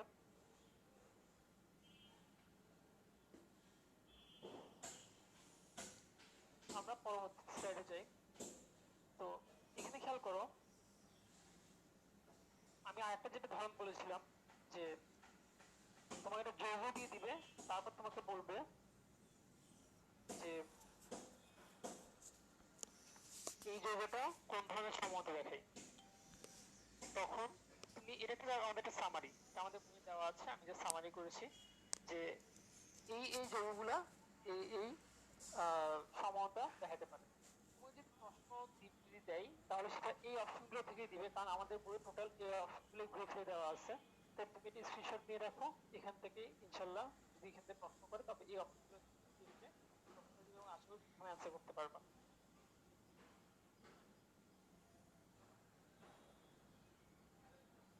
আচ্ছা, তো আমরা গাঠনিক সম্বন্ধে শেষ করলাম, এখন আমরা আসি জ্যামিতিক সম্বন্ধে। জ্যামিতিক সমতার ক্ষেত্রে এটা মিন করে যে দেখতে একই রকম, মানে আণবিক সংকেত সেম, গাঠনিক সংকেতের সেম, কিন্তু তার যে কনফিগারেশনটা বা ত্রিমাত্রিক চিত্রটা সেটা একটু ডিফারেন্ট। তো আমাদের আগের বইয়ে জ্যামিতিক সমতার শর্ত দেওয়া ছিল এরকম যে প্রতিস্থাপিত অ্যালকিন থাকবে এবং চাক্রিক জৈব যৌগ হবে। এটা আমাদের প্রিভিয়াস বই ছিল, কিন্তু আসলে ব্যাপারটা সবসময় সত্য না, তাই পরবর্তী বই রিড করা হয়েছে। আমরা যদি একদম সহজভাবে বলতে চাই তাহলে আমরা যেটা বলবো সেটা হচ্ছে কার্বন কার্বন মুক্ত ঘূর্ণন বন্ধ হতে হবে। এটা মানে কি? মনে করো দুইটা কার্বন তো একটা বন্ড দ্বারা যুক্ত, একটা সিঙ্গেল বন্ড দ্বারা যুক্ত। তাহলে দুইটা কার্বন যদি সিঙ্গেল বন্ড যুক্ত থাকে তাহলে তারা কিন্তু খুব সহজেই আহ, তোমার একজন আরেকজনের সাথে ঘুরতে পারে। তাহলে তুমি একটা রিক্সার চাকার কথা চিন্তা করো, রিক্সার চাকা যখন ঘুরছে বা তোমার ফ্যানটা যখন ঘুরছে তখন সে কিন্তু একটা অক্ষের সাথে যুক্ত হয়ে তাকে কেন্দ্র করে ঘুরছে। ওরকম কার্বন কার্বন সিগমা বন্ড যদি থাকে তাহলে সে একজনকে কেন্দ্র করে ঘুরতে পারবে, তাতে ঘোরাটা কোনোভাবে বন্ধ হবে না। কিন্তু তুমি সেখানে ডাবল বন্ডের কথা চিন্তা করো, বা ফ্যানের আরেকটা রড যদি তুমি দিয়ে দাও, বা তোমার রিক্সার চাকা ঘুরে তুমি যদি আরেকটা রড দিয়ে দাও, তাহলে কিন্তু সে ঘুরতে পারে না। তার মানে কার্বন কার্বন যদি ডাবল বন্ড থাকে সেক্ষেত্রে আমরা কার্বন কার্বন মুক্ত ঘূর্ণন বন্ধ হবে। আর দ্বিতীয় শর্ত কি, যে দুটো কার্বনের মধ্যে মুক্ত ঘূর্ণন বন্ধ হলো তাদের প্রত্যেকটিতে কমপক্ষে একটি করে একযোজিত মূল থাকতে হবে। একটু কঠিন হচ্ছে কথা, আমি সহজ করে দিই। এই দুটো খেয়াল করো, মনে করো তোমাকে দুইটা কার্বন পরমাণু দেওয়া আছে যাদের মধ্যে ডাবল বন্ড করে আছে, মাঝখানে দেখো তাদের মধ্যে ডাবল বন্ড আছে, এবং তার যে বাকি দুইটা হাত, সে বাকি দুইটা হাত দেখো এক জায়গায় এ বি দুটো ভিন্ন মৌল যুক্ত আছে, আর এক জায়গায় এ বি দুইটা ভিন্ন মৌল যুক্ত আছে। তাহলে তাদের মধ্যে দেখো দুই সাইডেই একটা করে অন্ততপক্ষে কমন মৌল আছে, তাই এটা জ্যামিতিক সমমতে দেখাবে। অর্থাৎ এই এটা খেয়াল করে, যেগুলো খেয়াল করো এখানে একটা ডাবল বন্ড আছে, ডাবল বন্ড থাকা মানে হচ্ছে মুক্ত বন্ধন বদ্ধ হয়েছে, এবং বি ডি ভিন্ন হলেও দুই দিকে কিন্তু কমপক্ষে একটা সেম লোক বিদ্যমান। তাই এই দুটো ফরম্যাটে যদি থাকে, তোমাদের বইয়ে দেখো দেখবা এই শর্তটি এইভাবে দেওয়া আছে, এই দুটো ফরম্যাট যদি থাকে তাহলে তারা জ্যামিতিক সমমতে দেখাতে পারবে। আর দ্বিতীয় শর্ত চাকরির জৈব যৌগ, যেমন মনে করো বেনজিন দেখাতে পারে, এরকম হতে পারে। আচ্ছা, এখন আসো এদের বৈশিষ্ট্য বা ধর্মগুলো কেমন হয়। জ্যামিতিক সমমতে আমরা দুই ভাগে ভাগ করি, একটা হচ্ছে সিস সমান, একটা হচ্ছে ট্রান্স সমান। এখানে আমাদের এমসিকিউ যেটা লাগে সেটা হচ্ছে সিস সমানুতে অভ্যন্তরীণ শক্তি, দ্রাব্যতা, ঘনত্ব, প্রতিসরাঙ্ক এসব বেশি থাকে। পক্ষান্তরে ট্রান্স সমানুতে সুস্থিতি এবং গলনাঙ্ক বেশি থাকে। তার মানে সিস সমান হচ্ছে খুব সহজে বিক্রিয়া করে ফেলতে চাই, কিন্তু ট্রান্স সমানও সহজে বিক্রিয়া করতে চায় না। প্রায় পরীক্ষা আসে, একটু নোট করে রাখি ওটা। আর উদাহরণ হিসেবে fumaric acid, malic acid, fumaric acid তোমার সিস সমানও, ট্রান্স সমান ম্যালিক অ্যাসিড এসব রয়েছে। আচ্ছা, জ্যামিতিক সমাধানের পর আমাদের যেটা পড়তে হবে সেটা হচ্ছে আলোক সক্রিয় সমান। আলোক সক্রিয় সমাধানের ক্ষেত্রে আমরা তিনটে পয়েন্ট পড়ি, একটা হচ্ছে এনানসিওমার, একটা হচ্ছে রেসিমিক মিশ্রণ, আর একটা হচ্ছে ডায়াস্টেরিওমার। তো আলোক সক্রিয় সমান হওয়ার প্রথম এবং প্রধান শর্ত হচ্ছে কাইরাল কার্বন হওয়া, তারপর হচ্ছে দ্রবণ প্রতিবিম্ব এবং অসমপরিত। আমরা সবগুলো ভালো করে পড়বো, আমরা পরের স্লাইডে যাই। তো কাইরাল কার্বন মানে কি? কাইরাল কার্বন মানে হচ্ছে কোন একটা কার্বনের চারটা যোজ্যতা যদি চারটা ভিন্ন ভিন্ন মৌল বা মূলক দ্বারা পূর্ণ থাকে, তখন থেকে আমরা কাইরাল কার্বন বলি। আচ্ছা, তো আলোক সমানুর শর্ত হচ্ছে ওই যৌগটাতে, যাকে নিয়ে আমরা কথা বলছি, অ্যাটলিস্ট একটা কাইরাল কার্বন থাকতে হবে। কারণটা কি? কারণ কাইরাল কার্বন থাকলেই ওই যৌগটা একটা আলোকে, একটা একসমতুলী আলোকে, একটা একসমতুলী আলোকে ঘূর্ণন করাতে সক্ষম হয়। তো সেই ঘূর্ণনটা কেমন হতে পারে? মনে করো তোমার কাছে একটা এল ল্যাকটিক অ্যাসিড আছে। তো এল ল্যাকটিক অ্যাসিড কেন বলতেছি? কারণ তার মধ্যে কোন একটা কাইরাল কার্বন আছে, যে কোন একটা আলোকে, তার মধ্যে কোন একটা আলো, এক সমতুল্য আলো এসে পড়লে তাকে কোন একদিকে ঘোরাতে পারে। তো এই যে ঘূর্ণনটা হবে, এই ঘূর্ণনটা ক্লকওয়াইজে ঘুরতে পারে, আবার এন্টি ক্লকওয়াইজে ঘুরতে পারে। আশা করি তোমরা সবাই বুঝো যে ক্লকওয়াইজ এবং এন্টি ক্লকওয়াইজ মানে কি। আমাদের ঘড়ির কাঁটা যেদিকে ঘুরে সেদিকটাকে আমরা বলি ক্লকওয়াইজ, তার বিপরীতটাকে বলি এন্টি ক্লকওয়াইজ। তো কোন একটা যৌগকে আমরা ডি বলবো নাকি এল বলবো, এক্সট্রো রোটেটরি বলবো নাকি লেভো রোটেটরি বলবো, বা ডানাবর্তী বামবর্তী বলবো, এটা আমরা ডিপেন্ড করে এটার উপর।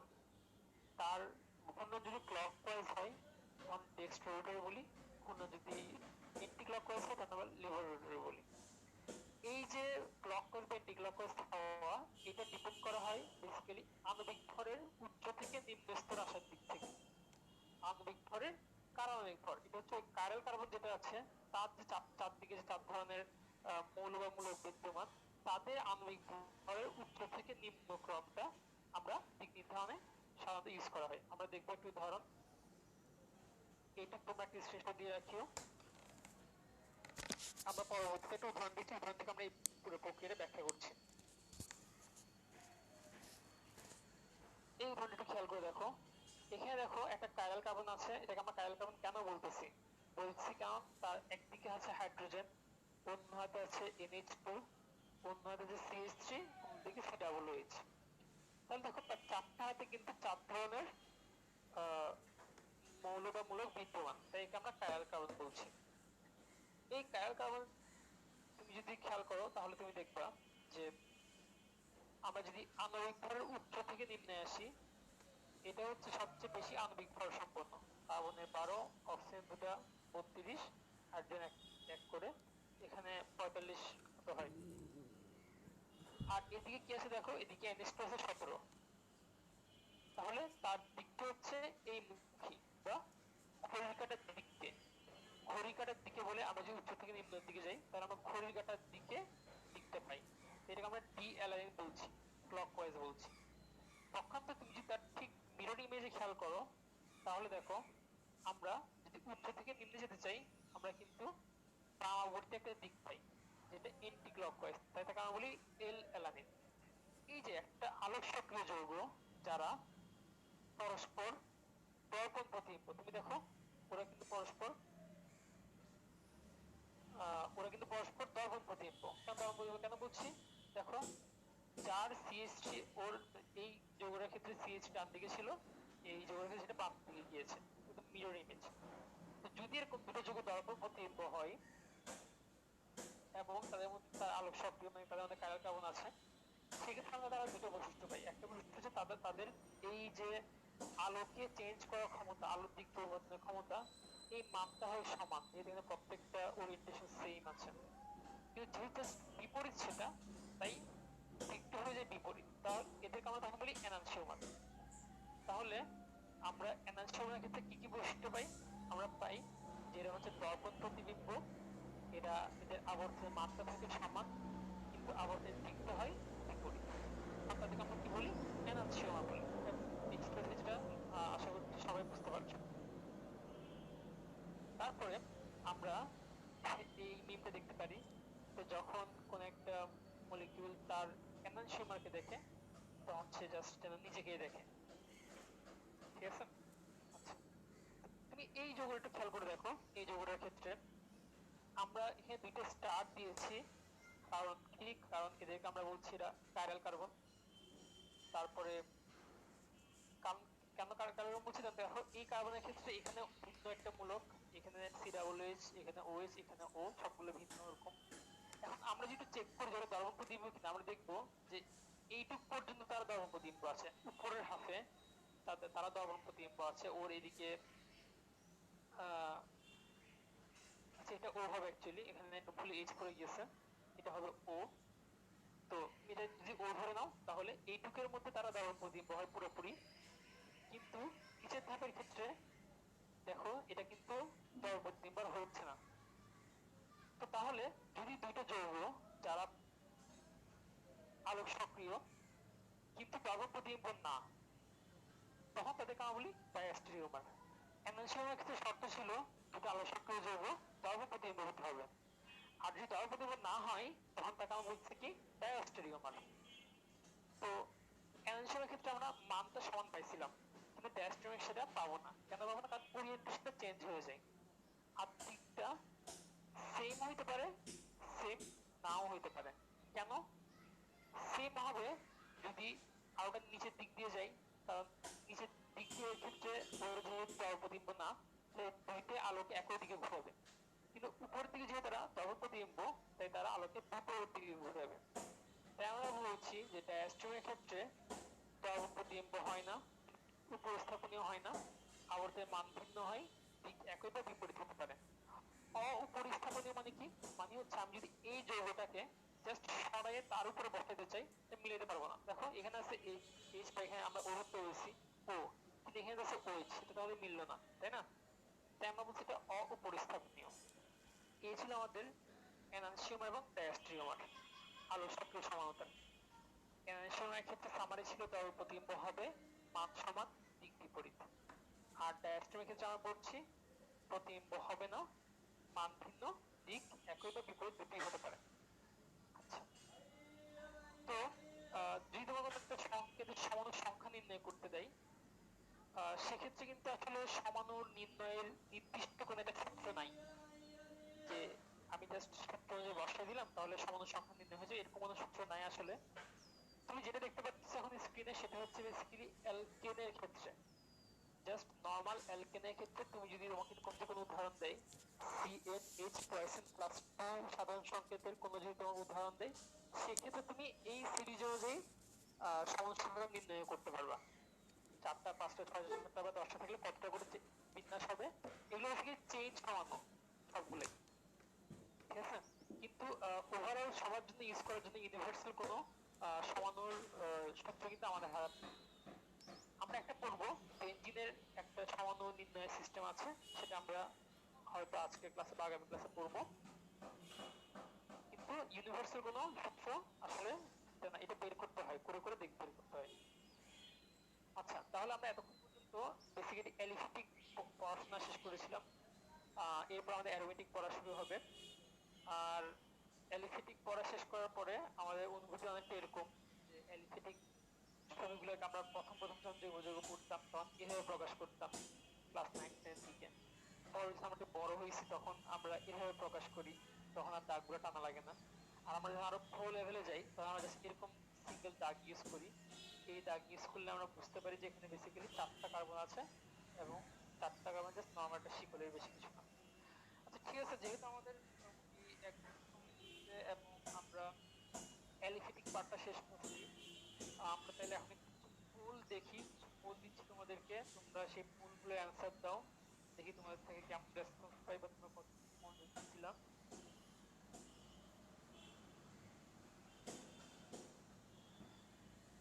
আমি একটা পোল লঞ্চ করছি, তোমরা সেখানে অ্যান্সার দাও।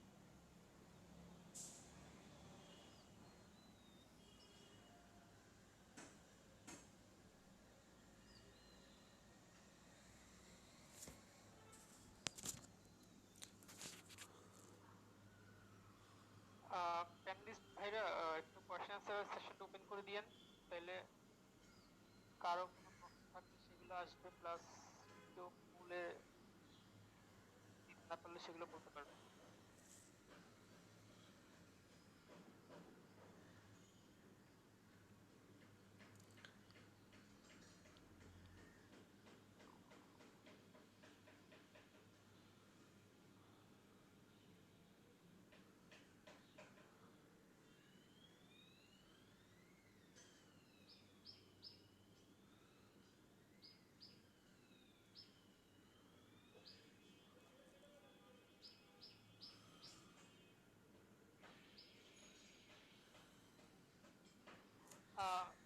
স্টুডেন্টরা তোমরা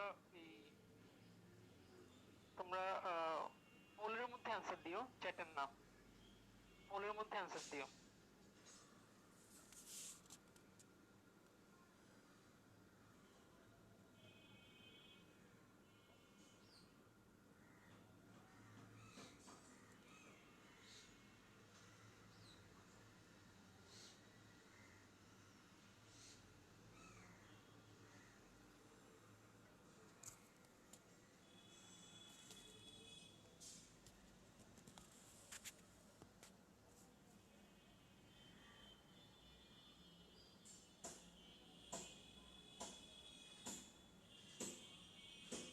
আচ্ছা, তোমরা পোলে অ্যান্সার দিতে থাকো, এর মধ্যে আমি আমাদের স্লাইডগুলো আরেকবার একটু রিভিউ মানে রিওয়াইন্ড করতেছি শুরু থেকে শেষ পর্যন্ত।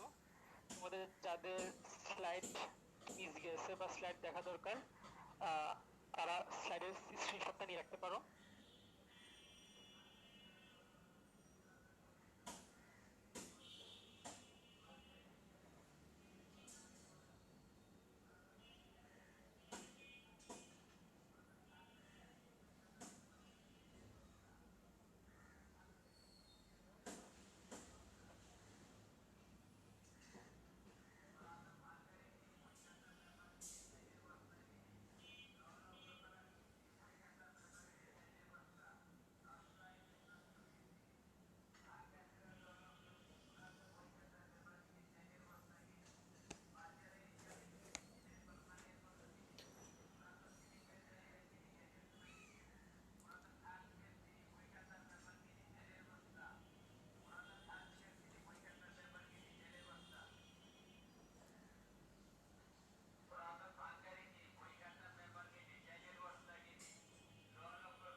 দরকার, তোমরা স্ক্রিনশট নিয়ে রাখিও।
তোমরা যারা এটা স্ক্রিনশট আগে নিয়ে রাখতে পারো নাই, নিয়ে রাখিও, এটা পরবর্তীতে কাজে দিবে আশা করি।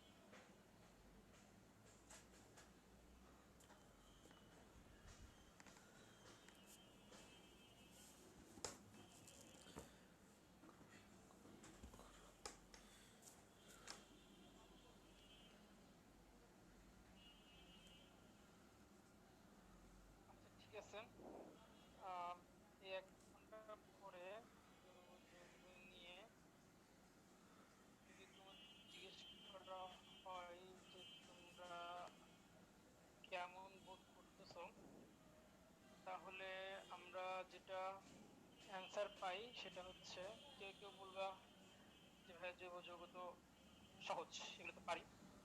তাদেরকে আমরা বলবো হ্যাঁ সহজ, তাহলে আমরা করি এখন। আর এমনি তোমাদের পারফরমেন্স তখন ভালো থাকবে। কারো মনে হতে পারে যে ভাই টপিকগুলো মাথার উপর দিয়ে যাচ্ছে, আসলে ওটা প্যারানোর কিছু নাই, কারণ আহ, এখনো খুব বেশি ইম্পর্টেন্ট টপিকগুলো আসে নাই, আর একটু মন দিলে ইনশাল্লাহ পারবা। আর যাদের মনে হয় যে এই জীবনে কি করলামটাই ফিল হচ্ছে, তাহলে তাদেরও স্ট্রেস ফিল করার কিছু নাই, কারণ সবসময় যে কঠিন প্রশ্ন আসে তা না, আমাদের প্রত্যেকে খুব সহজ প্রশ্ন আসে। তো সেগুলো পারলেই, মানে সহজ প্রশ্নগুলো পারলেই কিন্তু 70% মার্কস নিশ্চিত হয়ে যায় মোটামুটি। তো সেগুলোর দিকে আমরা খেয়াল করবো, কিছু ট্রিক্সও ফলো করবো আমরা ইনশাল্লাহ। ক্লাস বিভিন্ন সময় বলে দেবো সেই ট্রিক্স গুলা, স্ট্র্যাটেজি গুলা, সেগুলো ফলো করলে হবে। মোটামুটি তোমরা পোলের অ্যান্সার দিছো। আহ, প্রথমটা ছিল কার্যমূলক সঠিক কোনটা, সেটা খুবই সহজ। কিন্তু পরেরটা হচ্ছে কোনটা কাঠামোগত সমানত নয়। তো আহ, সেটা হচ্ছে তোমার কেন্দ্রীয় সমতা। আহ, আসলে প্রশ্নের পর কেন্দ্রীয় সমতা আসবে না, শুধু কেন্দ্রীয় সমতা এখানে অপশন হিসেবে আসবে। উত্তরটা হচ্ছে আলোক সমতা। কেন্দ্রীয় সমতা বলতে এখানে চেন সম্বন্ধে বোঝানো হয়েছে। তারপর নিচে কোনটি জ্যামিতিক সমতা প্রদর্শন করে, এটা ভালো কোয়েশ্চেন ছিল, এটা হচ্ছে মেডিকেল আসার প্রশ্ন। এখানে আমরা যেটা পড়ছিলাম ABCCAB বা ABCCAD ফরম্যাট, সেটা অনুযায়ী প্রথম অপশনটা ক্লিয়ার করে সেজন্য। ঠিক আছে। আমরা এই পুলটা এন্ড করতেছি। আহ, আচ্ছা, পরবর্তীতে আমরা অন্য পুলগুলা দিব, আরো কয়েকটা বেশ কয়েকটা পুল থাকবে আশা করি। আচ্ছা ঠিক আছে, তাহলে আমরা পরবর্তী টপিক শুরু করি।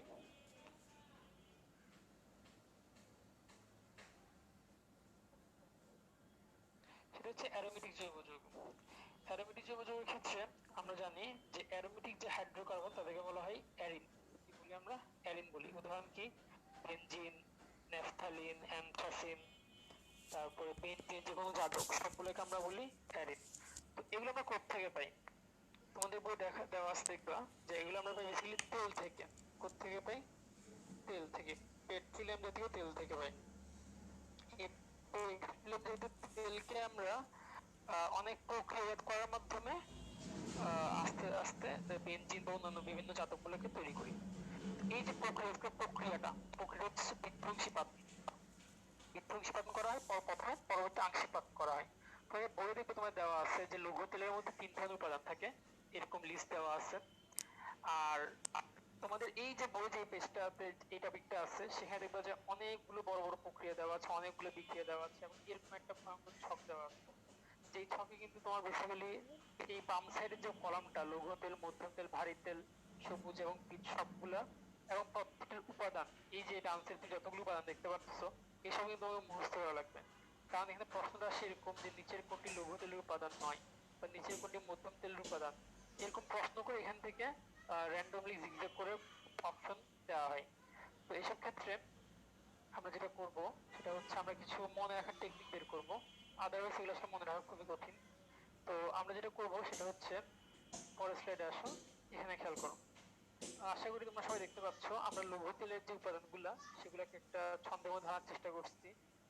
আমরা এখানে লিখছি যা বেটা ওপো থিফ। মনে করো তুমি তোমাদের ফ্রেন্ডকে বলছো যে যা বেটা ওপো আমাদের অন্য একটা ফ্রেন্ড, সে হচ্ছে থিফ বা চোর।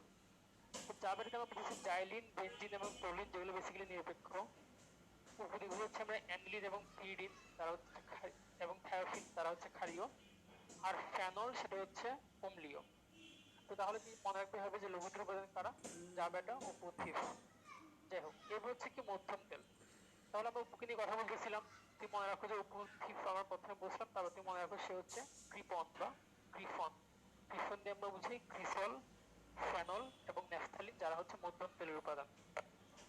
আর যারা ভারী তেল আমরা, তারা হচ্ছে গ্রিকন, গ্রিসল, কুইনোলিন, ন্যাফথালিন। জাস্ট প্রথম অক্ষর দিয়ে আমরা মনে রাখবো। তাহলে আমরা কি বললাম? 3টে টপিক বললাম। লঘু তেলের ক্ষেত্রে হচ্ছে যা বেটা উপথিফ, এটা মনে রাখবো আমরা।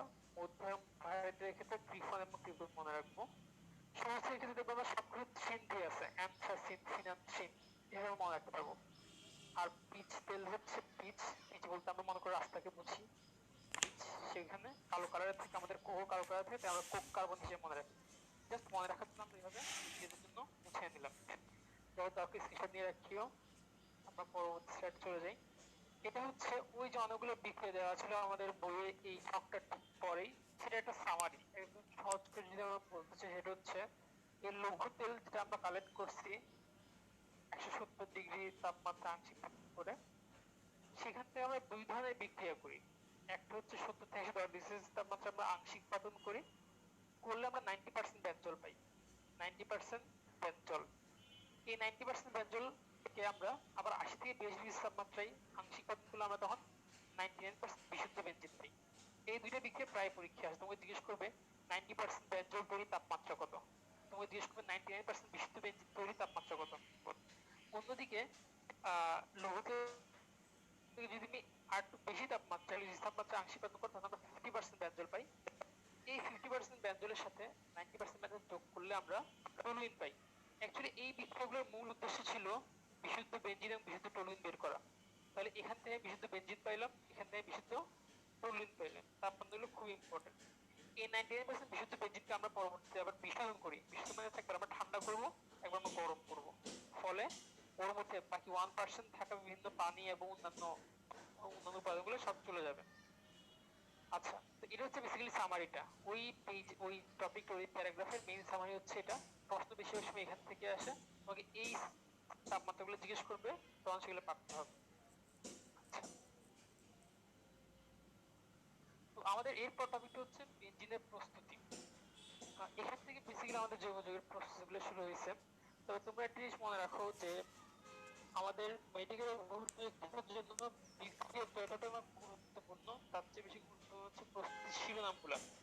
এই যেমন মনে করো এই যেটা হচ্ছে বেনজিয়ামে এই বেনজোইক অ্যাসিডের সোডিয়াম লবণ, এই বেনজোইক অ্যাসিডের সোডিয়াম লবণের সাথে সোডালাইমের বিক্রিয়া করলে আমরা ডিকার্বক্সিলেশন পদ্ধতিতে বেনজিন পাচ্ছি। এটা তোমাদের খুবই পরিচিত একটা বিক্রিয়া, এটা তোমরা সেই অ্যালকেন সেই ক্লাস 9 থেকে পড়ে আসছে এই বিক্রিয়াটা।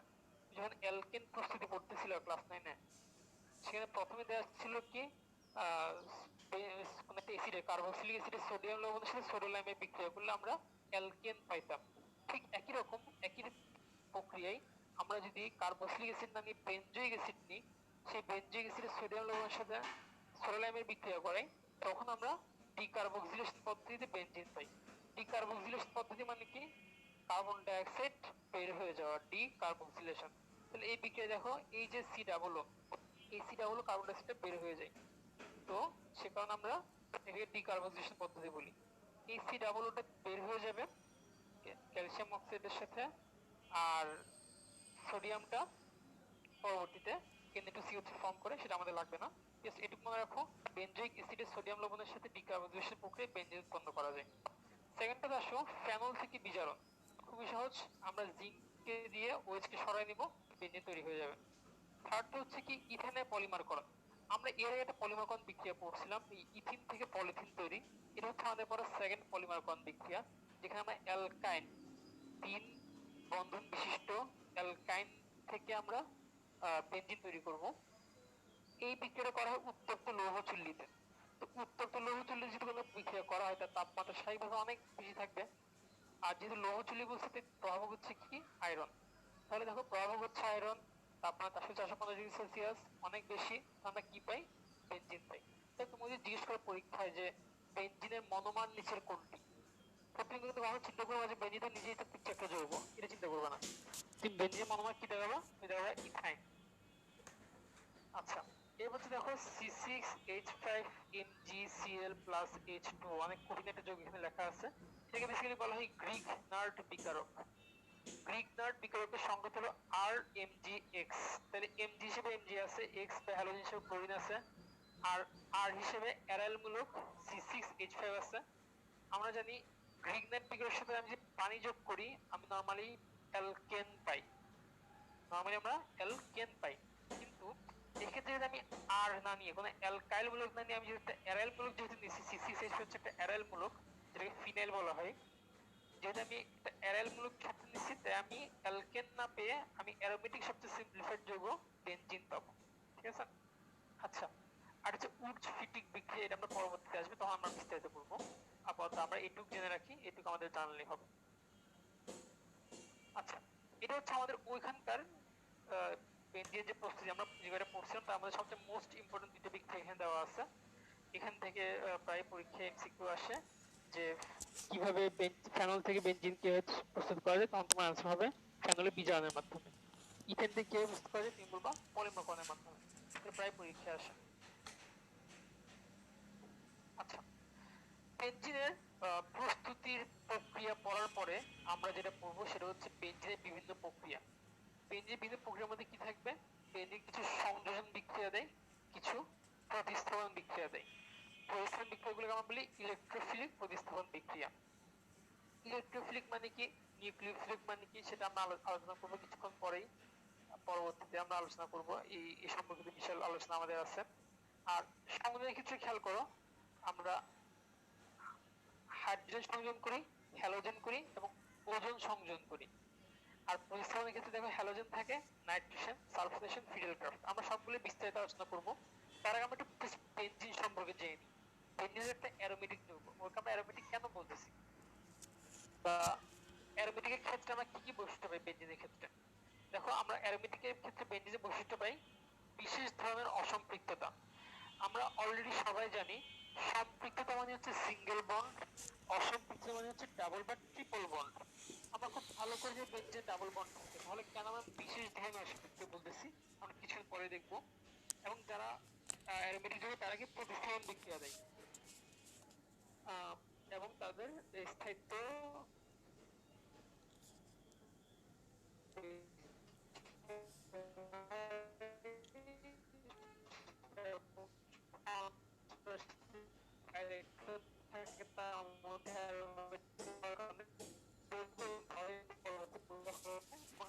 এখান থেকে কিছু শর্ত আমরা অ্যারোমেটিক যৌগ বলতে পারবো। প্রথম শর্তটা কি? প্রথমটা হচ্ছে যে যৌগটা সমতুল্য এবং চক্রাকার হতে হবে। সমতুল্য বলতে আমরা একটা সেট তল বুঝি, যে চক্রটা একটা তলে থাকতে হবে, তাহলে তারা সঞ্চয়শীল হতে পারবে ইলেকট্রনগুলা। এবং সেই ইলেকট্রন একটা মেঘ, সঞ্চয়শীল ইলেকট্রন মেঘ থাকতে হবে। সেই মেঘের সংখ্যাটা 4n+2 হতে হবে, মানে সঞ্চয়শীল ইলেকট্রনের সংখ্যাটা 4n+2 সংখ্যক হতে হয়। আমরা একটু দেখে ফেলি যেটা আমরা কিভাবে হিসাব করবো। মনে করো আমাদের কিছু উদাহরণ, সাপোজ বেনজিন। আমার বেনজিনে দেখতেছি যে 3টা বন্ড আছে, 3টা সঞ্চয়শীল বন্ড আছে। 3টা বন্ড মানে হচ্ছে ইলেকট্রন সংখ্যা হচ্ছে 6। তাহলে আমরা দেখবো 4n+2 যদি 6 হয় তাহলে n এর মান আমরা কত পাই? n এর মান হচ্ছে আমরা 1। এখানে হাকেল বলে গেছে সঞ্চয়শীল ইলেকট্রনের মান যদি 4n+2 সংখ্যক হয়, যেখানে n হচ্ছে পজিটিভ এবং পজিটিভ 0 1 2 3 হবে ধনাত্মক সংখ্যা, ধনাত্মক বাস্তব সংখ্যা, তো সরি পূর্ণ সংখ্যা, ধনাত্মক পূর্ণ সংখ্যা, তখন তাদেরকে আমরা অ্যারোমেটিক যৌগ বলতে পারবো। তো বেনজিনের ক্ষেত্রে আমরা দেখছি 6টা আছে, 6টা হলে আমরা এর মান 1 পাই, তো এটা অবশ্যই অ্যারোমেটিক হাইড্রোকার্বন হবে। আমরা ন্যাপথলিনে দেখি, ন্যাপথলিনে আমরা দেখতে পাচ্ছি প্রথম চক্রের ক্ষেত্রে 3টা, পরের চক্রের ক্ষেত্রে 2টা, টোটাল 5টা আছে। 5টা বন্ড থাকা মানে আমার ইলেকট্রন সংখ্যা হচ্ছে 10। তাহলে আমরা যদি সূত্র বসে আমরা এর মান পাই 2, যেটা হচ্ছে ধনাত্মক পূর্ণ সংখ্যা অবশ্যই, তাহলে এটা অ্যারোমেটিক হাইড্রোকার্বন হবে। চলে আসি সাইক্লোবিউটাডাইনে। এখানে আমরা বন্ধন পাই 2টা, হলে আমরা সঞ্চয়শীল ইলেকট্রন পাই 4টা, যেক্ষেত্রে আমার এন এর মান ধনাত্মক পূর্ণ সংখ্যা আসে না, তাই আমরা বলবো সাইক্লোবিউটাডাইন অ্যারোমেটিক হাইড্রোকার্বন না। ঠিক তেমনি সাইক্লো অক্টাটেট্রাইনের ক্ষেত্রে আমরা এন এর মান ধনাত্মক পূর্ণ সংখ্যা পাই না, তাই আমরা এটাকে অ্যারোমেটিক হাইড্রোকার্বন বলতে পারবো না। আশা করি তোমরা তাহলে হাকেল তত্ত্ব থেকে এই সূত্র অনুযায়ী এন এর মান বের করার সূত্রটা বুঝতে পারতেছো। আসলে খেয়াল করো, পরীক্ষা অনেক সময় যায় যে এন এর মান বের করো, আমরা কখনো বলো সঞ্চয়শীল ইলেকট্রনের সংখ্যা বের করো। একটু খেয়াল করবা, এন এর মান বের করতে বলে তোমাকে এই হিসাবটা করতে হবে। আর যদি বলে সঞ্চয়শীল ইলেকট্রনের সংখ্যা কত, সেক্ষেত্রে তুমি জাস্ট বন্ড থেকে হিসাব করে দিলেই হয়ে যাবে। আচ্ছা, আমরা যে বলতেছিলাম যে বেনজিন একটা বিশেষ ধরনের অসম্পৃক্ততা শো করে, এটা বলছিলাম এজন্যই যে বেনজিন আমাদের কিছু সম্পৃক্ত ধর্ম দেখায়, কিছু অসম্পৃক্ত ধর্ম দেখায়। এই কারণে আমরা তাকে পুরোপুরি অসম্পৃক্ত না বলে বা পুরোপুরি সম্পৃক্ত না বলে আমরা বলি হচ্ছে বিশেষ ধরনের অসম্পৃক্ত। তাহলে একটু দেখো, এসব ক্ষেত্রে আমরা বেনজিনের সম্পৃক্ত ধর্ম পাই। আমরা জানি যারা অসম্পৃক্ত, যেমন অ্যালকিন, অ্যালকিনটা ব্রোমিনের সাথে বিক্রিয়া করলে ব্রোমিনের লাল বর্ণকে পরিবর্তন করতে পারে অ্যালকিন, কিন্তু আমাদের বেনজিন ব্রোমিনের সাথে বিক্রিয়া করে তখন সে ব্রোমিনের লাল বর্ণ পরিবর্তন করতে পারে না। এটা হচ্ছে একটা সম্পৃক্ত বৈশিষ্ট্য।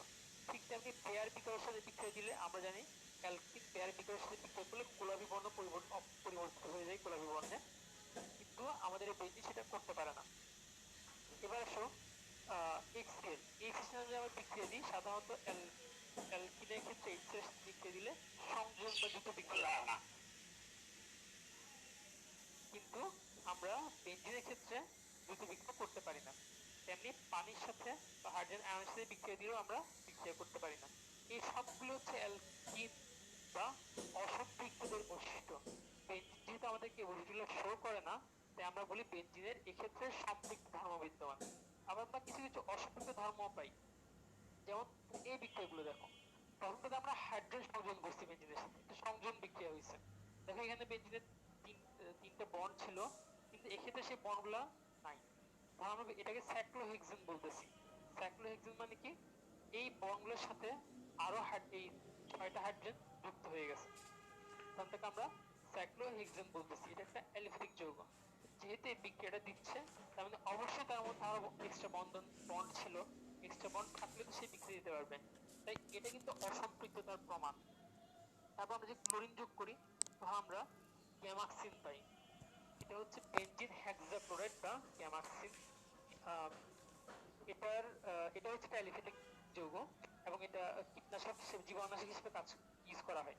গ্যামাক্সিন বা বেনজিন হেক্সাক্লোরাইড সংকেত হচ্ছে C6H6Cl6। এটা আমাদের জীবাণুনাশকের কাজে লাগে এবং এর প্রায় পরীক্ষা আসে, মনে রাখবো। এটা সংযোজন বিক্রিয়া। তাহলে এই সংযোজন বিক্রিয়াটা কিন্তু অসম্পৃক্ততার প্রমাণ। কেন? কারণ এই বন্ডগুলো যদি না থাকতো তাহলে তো সংযোজন হতে পারতো না। তেমনি এই যে ওজনীকরণ বিক্রিয়া, ওজীকরণ বিক্রিয়ার ক্ষেত্রেও সেম।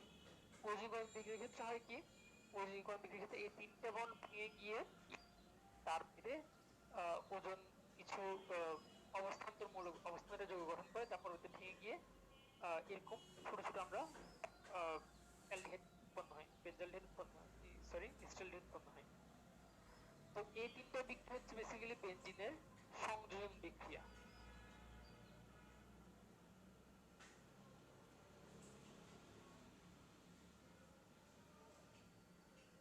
বেঞ্জিন সংযোজন হচ্ছে প্রধান বিক্রিয়া আছে। এক্ষেত্রে আমরা বেঞ্জিন সংযোজন বিক্রিয়া করা হয়ে গেল, আমরা পরবর্তী শ্রেণীর প্রতিস্থাপন বিক্রিয়াগুলো দেখব।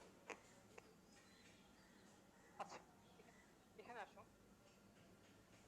এটা হচ্ছে বেঞ্জিনের কিছু প্রতিস্থাপন বিক্রিয়া। আমরা জানি বেঞ্জিনের প্রতিস্থাপন বিক্রিয়াগুলো হচ্ছে ইলেকট্রোফিলিক। ইলেকট্রো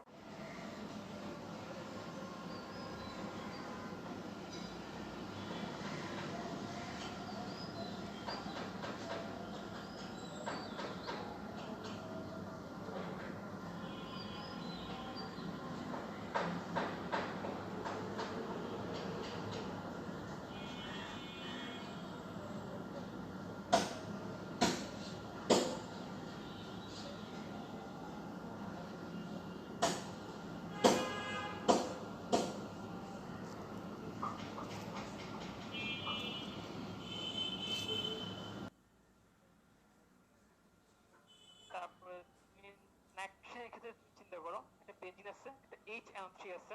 এই ক্ষেত্রে আমাদেরকে গাঢ় H2SO4 ইউজ করতে হয় প্রভাবক হিসেবে। প্রভাবক হিসেবে গাঢ় H2SO4 ইউজ করতে হয়, তাপমাত্রা থাকে 60°C। তখন আমরা কি পাই? নাইট্রোবেনজিন পাই। মানে এখান থেকে একটা NO2 বের হয়ে এখানে নাইট্রোবেনজিন উৎপন্ন করে। এখন প্রশ্ন হচ্ছে যে, আর এই ক্ষেত্রেও কিন্তু বিক্রিয়া 3 ধাপে হয়। প্রশ্ন হচ্ছে আমরা এখানে কেন H2SO4 ইউজ করতেছি? চিন্তা করে দেখো, নরমালি যদি HNO3 কারোর সাথে বিক্রিয়া করতে যাই, তখন সে ভাঙার সময় কিভাবে ভাঙবে? সে H+ এবং NO3- হিসেবে ভাঙবে। কিন্তু যদি আমরা একটা গাঢ় H2SO4 যোগ করে দিই তার সাথে, তখন কিন্তু এই HNO3 টা আর অ্যাসিড হিসেবে কাজ করতে পারে না, কারণ তার পাশে আরো শক্তিশালী অধিক ক্ষারকত্ব বিশিষ্ট সালফিউরিক অ্যাসিড বসে আছে।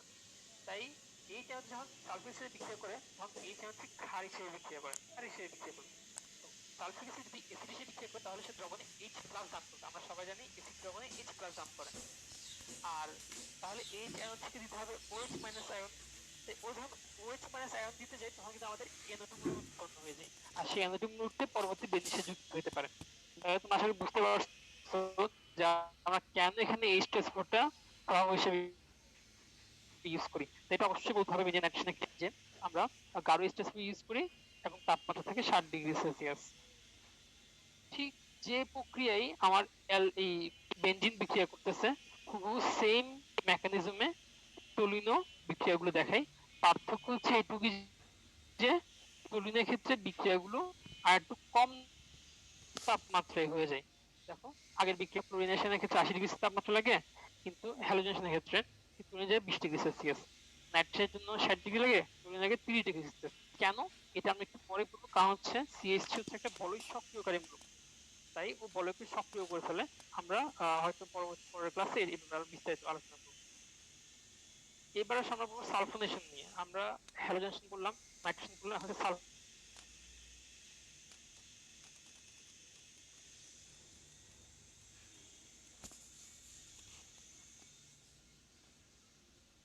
সালফোনেশন করতেছি, এবং এক্ষেত্রে বিক্রিয়া মেকানিজম উপভাগের মধ্যে একদম সেম। 3 ধাপে বিক্রিয়া হবে।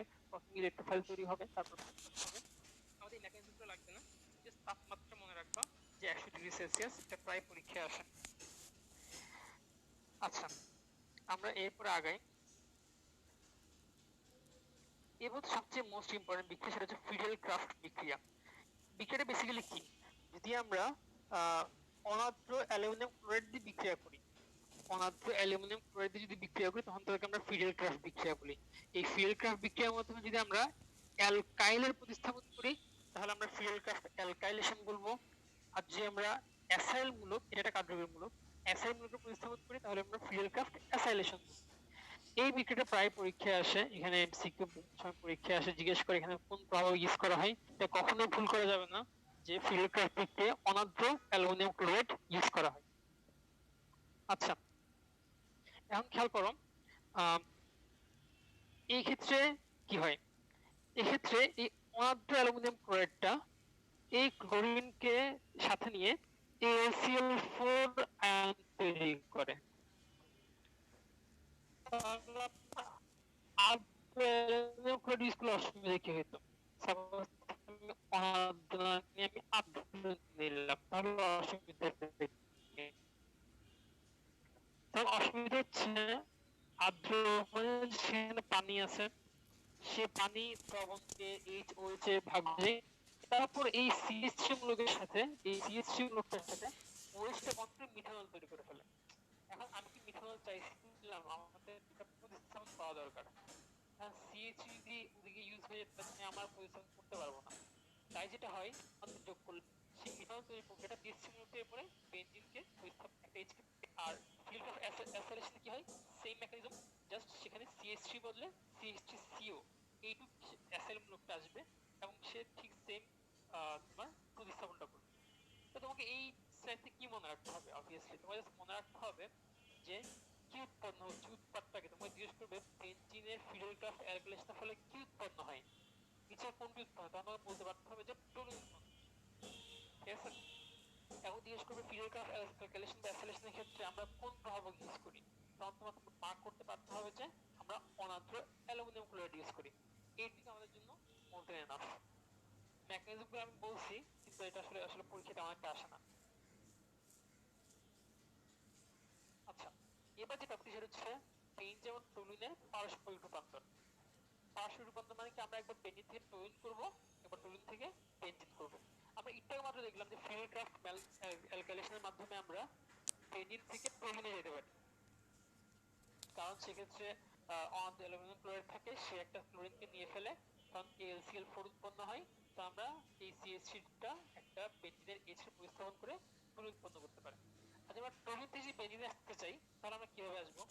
তুমি একটু খেয়াল করো, আমাদের এই যে বিক্রিয়া দেওয়া আছে, এই বিক্রিয়ার পরের ধাপটা জাস্ট একটু খেয়াল করো। এইটা কিন্তু আমরা একটু আগে মাত্র বললাম, আমরা যে বেনজিনের প্রস্তুতি যখন করতেছিলাম, বেনজিনের প্রস্তুতির প্রথম বিক্রিয়া কিন্তু এই বিক্রিয়াটা ছিল, যে বেনজোইক অ্যাসিডের সোডিয়াম লবণের সাথে আমরা সোডিয়াম যুক্ত করছি, NaOH এবং ক্যালসিয়াম অক্সাইড বা সোডিয়াম যুক্ত করছি। তার আগের ধাপে কি করছি, আমরা বেনজোইক অ্যাসিডের থেকে সোডিয়াম লবণ বানাইছিলাম, তার মানে আগের ধাপটা এখানে আছে। আর এর আগের ধাপে হয়েছে জাস্ট জারণ বিক্রিয়া, কিছুই না। দেখো, আমরা টলুইন পাইছিলাম, আমরা জানি অ্যালকেনকে জারণ করলে সেটা জারণ হইতে হইতে অ্যাসিডে কনভার্ট হয়। অ্যালকেনকে জারণ করলে প্রথমে সেটা অ্যালকোহল হয়, তারপর সেটা অ্যালডিহাইডে উৎপন্ন হয়, তারপর সেটা অ্যাসিডে কনভার্ট হয়। তাহলে এই যে টলুইনটা, সেটা আমরা প্রথমে জারণ করলে অ্যাসিড হচ্ছে, আমরা প্রতিস্থাপন করলাম সোডিয়ামকে দিয়ে, তারপর আমরা যেটা ডিকার্বক্সিলেশন বিক্রিয়া করলাম, তাহলে আমার টলুইন থেকে বেনজিন উৎপন্ন হয়ে গেল। এটা মাঝে মাঝে পরীক্ষায় আসে। তাই আমরা বেনজিন এবং টলুইনের পারস্পরিক রূপান্তরটা মোটামুটি শেষ করলাম। তাহলে খেয়াল করে দেখো, আমরা চাই যে কেমিস্ট্রিকে ভালোবাসতে, ভালো করে বুঝে পড়তে, কিন্তু অনেক সময় অর্গানিক কেমিস্ট্রি এরকম করে আমাদের কাছে চলে আসে এবং আমাদেরকে বাধা দেয়। যাই হোক, আজকে আমরা এতটুকু পর্যন্ত পড়বো। এটা হচ্ছে আমাদের বইয়ের 2.8 পর্যন্ত আমরা শেষ করছি, 2.8 অনুচ্ছেদ পর্যন্ত। এরপরে আমাদের বইয়ে 2.8 এর পর 2.9 আর 10 এটুকু আমাদের C6 সিলেবাসে আছে। সেখানে আমরা বেসিক্যালি পড়বো যৌগযৌগের বিক্রিয়া সম্পর্কে। আমি তোমাকে স্লাইডগুলো যদি দেখাই, যৌগযৌগের মেইন যে 5 ধরনের বিক্রিয়া আমরা বলছিলাম, সেই বিক্রিয়াগুলো নিয়ে আমরা পরের ক্লাস আলোচনা করব। আমরা তোমাকে বিক্রিয়াগুলো দেখাচ্ছি, 5 ধরনের মেইন বিক্রিয়া সেখানে আছে। এই যে বিক্রিয়াগুলো, সংযোজন, প্রতিস্থাপন, অপসারণ, পারমাণবিক পুনর্বিন্যাস এবং বেনজিনের বহু প্রতিস্থাপন, এই বিক্রিয়াগুলো নিয়ে আমরা নেক্সট ক্লাসে আগামী পর্বে ইনশাআল্লাহ আলোচনা করব। এখন তোমাদের জন্য আরো কিছু পোল থাকবে, তোমরা পোলগুলো অ্যানসার দাও, কোশ্চেন অ্যানসার বক্স করে দেওয়া হচ্ছে, তোমরা সেখানে অ্যানসার দিতে পারো।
কিছুক্ষণ আগে থেকে দেওয়া স্লাইডগুলো আবার রিমাইন্ড করতেছি, যাদের যাদের দরকার স্লাইডগুলো তারা স্ক্রিনশট নিয়ে রাখবে।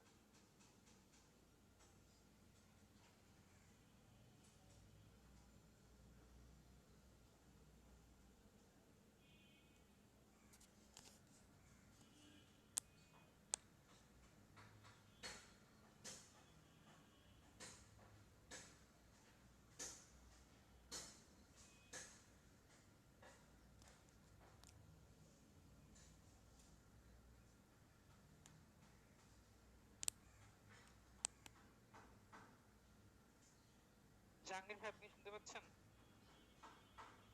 জি ভাই, শুনতে পাচ্ছি। কোয়েশ্চেন বক্সটা ওপেন করে দিয়ে।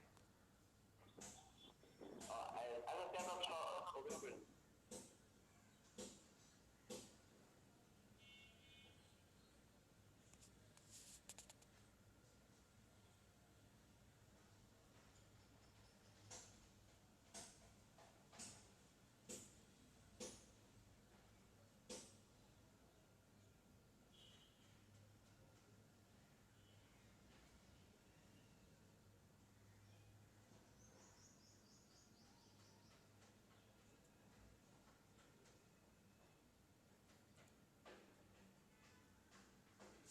নতুন একটা নতুন একটা পোল দিছি, এটা ট্রাই করে দেখো তোমরা, পারো কিনা।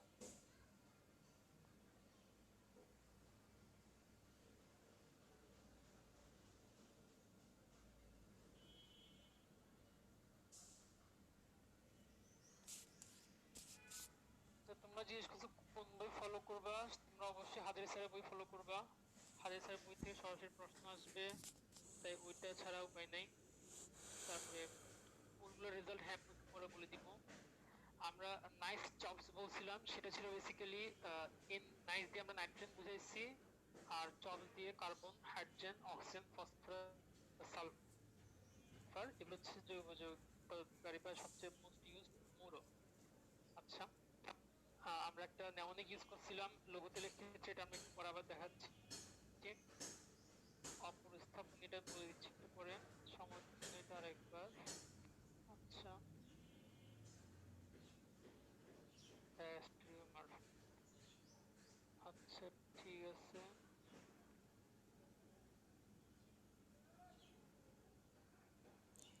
কি দেখামো বুঝতেছি না কিছু।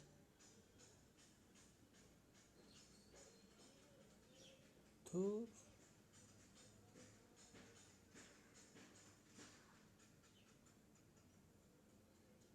তোমাদের মধ্যে কেউ কেউ এই সমানতা, এই এটা একটু দেখতে চাইছিলাম, এটা আমি আরেকবার বলি। সেটা হচ্ছে চেইন, অবস্থান, মেটামরিজম, টোটোমারিজম, কার্যমূলক। এটা মিন করার জন্য আমরা এই নেমোনিকটা ইউজ করছিলাম, যেখানে কিটোন আমরা মনে রাখবো এইভাবে সব দেখাবে, অ্যামিন টোটোমারিজম দেখাবে না, কেন, কাইন এবং অ্যালকাইল হ্যালাইড চেইন এবং অবস্থান সম্মত দেখাবে, অ্যালকিন হচ্ছে এই গ্রুপের মধ্যে থেকে অবস্থান সম্মত, বাইরে জ্যামিতিক সম্মত দেখাবে, অ্যালকোহল বাইরের দেশ মানুষকে, আমরা খাই কোক, তার মানে চেইন, অবস্থান এবং কার্যকরীমূলক, অ্যালডিহাইড হচ্ছে সিকে আর এনকে। আর পাশে যেগুলো আমি দেখাই সেগুলো হচ্ছে উদাহরণ, এগুলো আমাদের বইয়ে সব উদাহরণ দেওয়া আছে, সব উদাহরণের জন্য অবস্থান, মেটামরিজম, টোটোমারিজম, কার্যকরী সমানগুলো আমাদের বই উল্লেখ করা আছে, এটা জাস্ট সামারি। আচ্ছা, জিনিস হচ্ছে মেসো সমাণু কি? এটা হচ্ছে একটা যৌগ যদি নিজের উপর অর্ধেক এবং নিচের অর্ধেক বিপরীতমুখী ঘূর্ণন শো করে, রোটেশন শো করে, যেমন ল্যাকটিক অ্যাসিডটা হয়, D lactic acid, L lactic অ্যাসিডে, সেক্ষেত্রে তারা একজন আরেকজনকে কনভার্ট করে দিতে, মানে ক্যান্সেল করে দিতে পারে। এটা খুব বেশি ইম্পর্টেন্ট না আসলে আমাদের পরীক্ষার জন্য, তাই আমি এখানে ছিল না। ডায়াস্ট্রিমার আরেকবার।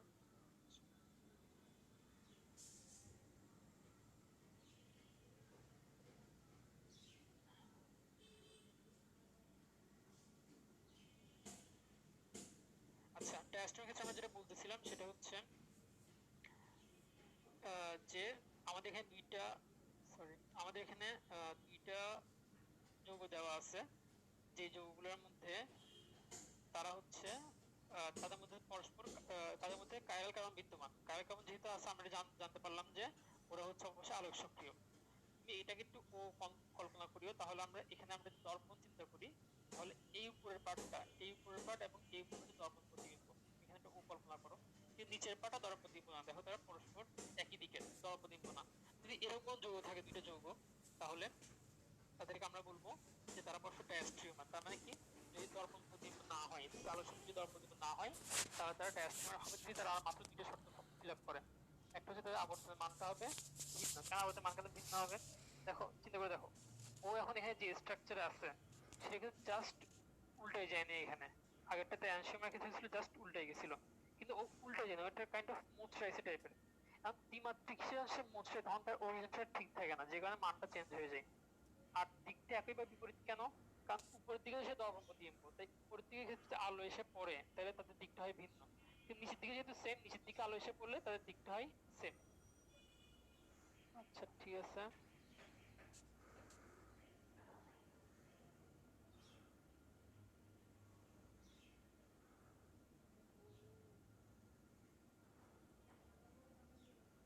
আচ্ছা, সমতা নির্ণয়ের একটা ব্যাপার বুঝছো তোমরা। সমতা নির্ণয়ের ক্ষেত্রে ইউনিভার্সাল কোনো সূত্র নাই। সমতা নির্ণয়ের ক্ষেত্রে ভাগ ভাগ করে, যেমন আলোক সক্রিয় সমাণুর ক্ষেত্রে, আলোক সক্রিয় সমাণুর ক্ষেত্রে নিয়ম হচ্ছে 2n। যদি তোমার 2n সংখ্যক সমাণু থাকে, যদি n is equal two chiral carbon সংখ্যা, মনে করো এই যে যৌগটা, এই যৌগটার ক্ষেত্রে, এই যৌগটার আমরা প্রতি পাওয়ার n সংখ্যক সমাণু তৈরি করতে পারবো, যেখানে n is equal to 2, that to the power 2 মানে হচ্ছে 4। তার মানে ও 4টা সমাণু থাকবে। কিন্তু এটা হচ্ছে কি কি ক্ষেত্রে? এটা হচ্ছে প্রতিসম হওয়া সাপেক্ষে। আবার মনে করো যারা হচ্ছে তোমার বেনজিন, বেনজিনের ক্ষেত্রে সমাণু নির্ণয়ের একটা সূত্র আছে, সেটা আমরা আগামীকাল দেখবো। আর নরমাল আমরা অ্যালকেনের ক্ষেত্রে যেটা বলছিলাম, যে নরমাল যদি কোনো একটা স্বাভাবিক অ্যালকেন থাকে, সেক্ষেত্রে আমরা আমাদের বইয়ে যেটা দেওয়া আছে এই সূত্রটা, আমরা এখানে, আমি স্লাইড দেখাচ্ছি, এটা দিয়ে আমরা সহজে বের করতে পারি।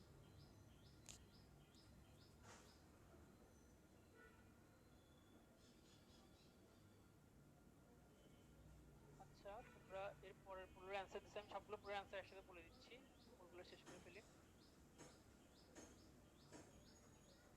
প্রথমে একটা পোল দিলাম, এটা ট্রাই করে দেখো।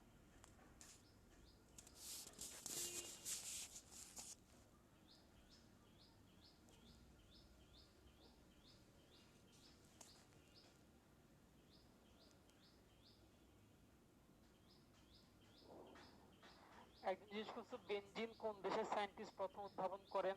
আমরা যতটুকু জানি যে অগাস্ট কোকুল উনি প্রথম বেনজিনের সফল স্ট্রাকচারটা দিছিলেন। এখন ওনার আগে আরো অনেকে স্ট্রাকচার দিছিলেন, কিন্তু সেগুলো পরবর্তীতে ভুল প্রমাণিত হয়েছিল। এখন সঠিক স্ট্রাকচার হিসেবে অগাস্ট কেকুলের নাম আমরা জানি। কার্যক্রম ওয়েবসাইট দেখানো হয়েছে।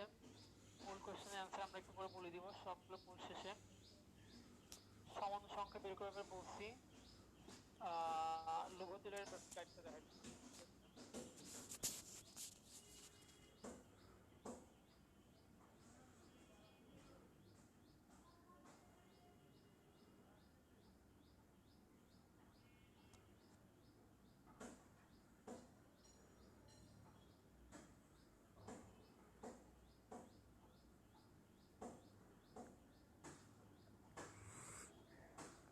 হচ্ছে লৌহ তেলের স্লাইডটা, যেখানে আমরা বলছিলাম লৌহ তেলের উপাদান আমরা মনে রাখবো চা, বেটা ও থিফ, এটা দিয়ে, যে ক্ষেত্রে জাইলিন, বেনজিন, টলুইন এরা হচ্ছে নিরপেক্ষ, অ্যানিলিন, পিরিন, থায়োফিন এরা হচ্ছে ক্ষারীয়, এবং ফেনল ও হচ্ছে একমাত্র অম্লীয়। তো সবগুলো মনে রাখতে হবে, তিনটা মধ্যে দুইটা মনে রাখলেই হয়। নিরপেক্ষ মনে রাখো জাইলিন, বেনজিন, টলুইন, আর অম্লীয় মনে রাখো ফেনল। যেটা যাও না লৌহ তেলের মধ্যে, সেটা হচ্ছে ক্ষারীয়। আশা করি তোমরা এই ব্যাপারটা বুঝতে পারছো। তারপর আমরা উপকে নিয়ে বলতেছিলাম যে হচ্ছে ক্রিফন মানে ক্রিসল, ফেনল, ন্যাফথালিন। ত্রিপুন্ডি বুঝাচ্ছিলাম ক্রিসল, কুইনোলিন, ন্যাফথালিন। সিন্ধি বুঝাচ্ছিলাম যে ফিনানথিন, আমাদের সবুজ উপাদান। আশা করি সবার পোল আসছে, একগুলা পোল আসে না, আশা করি পরে চলে আসছে তোমার।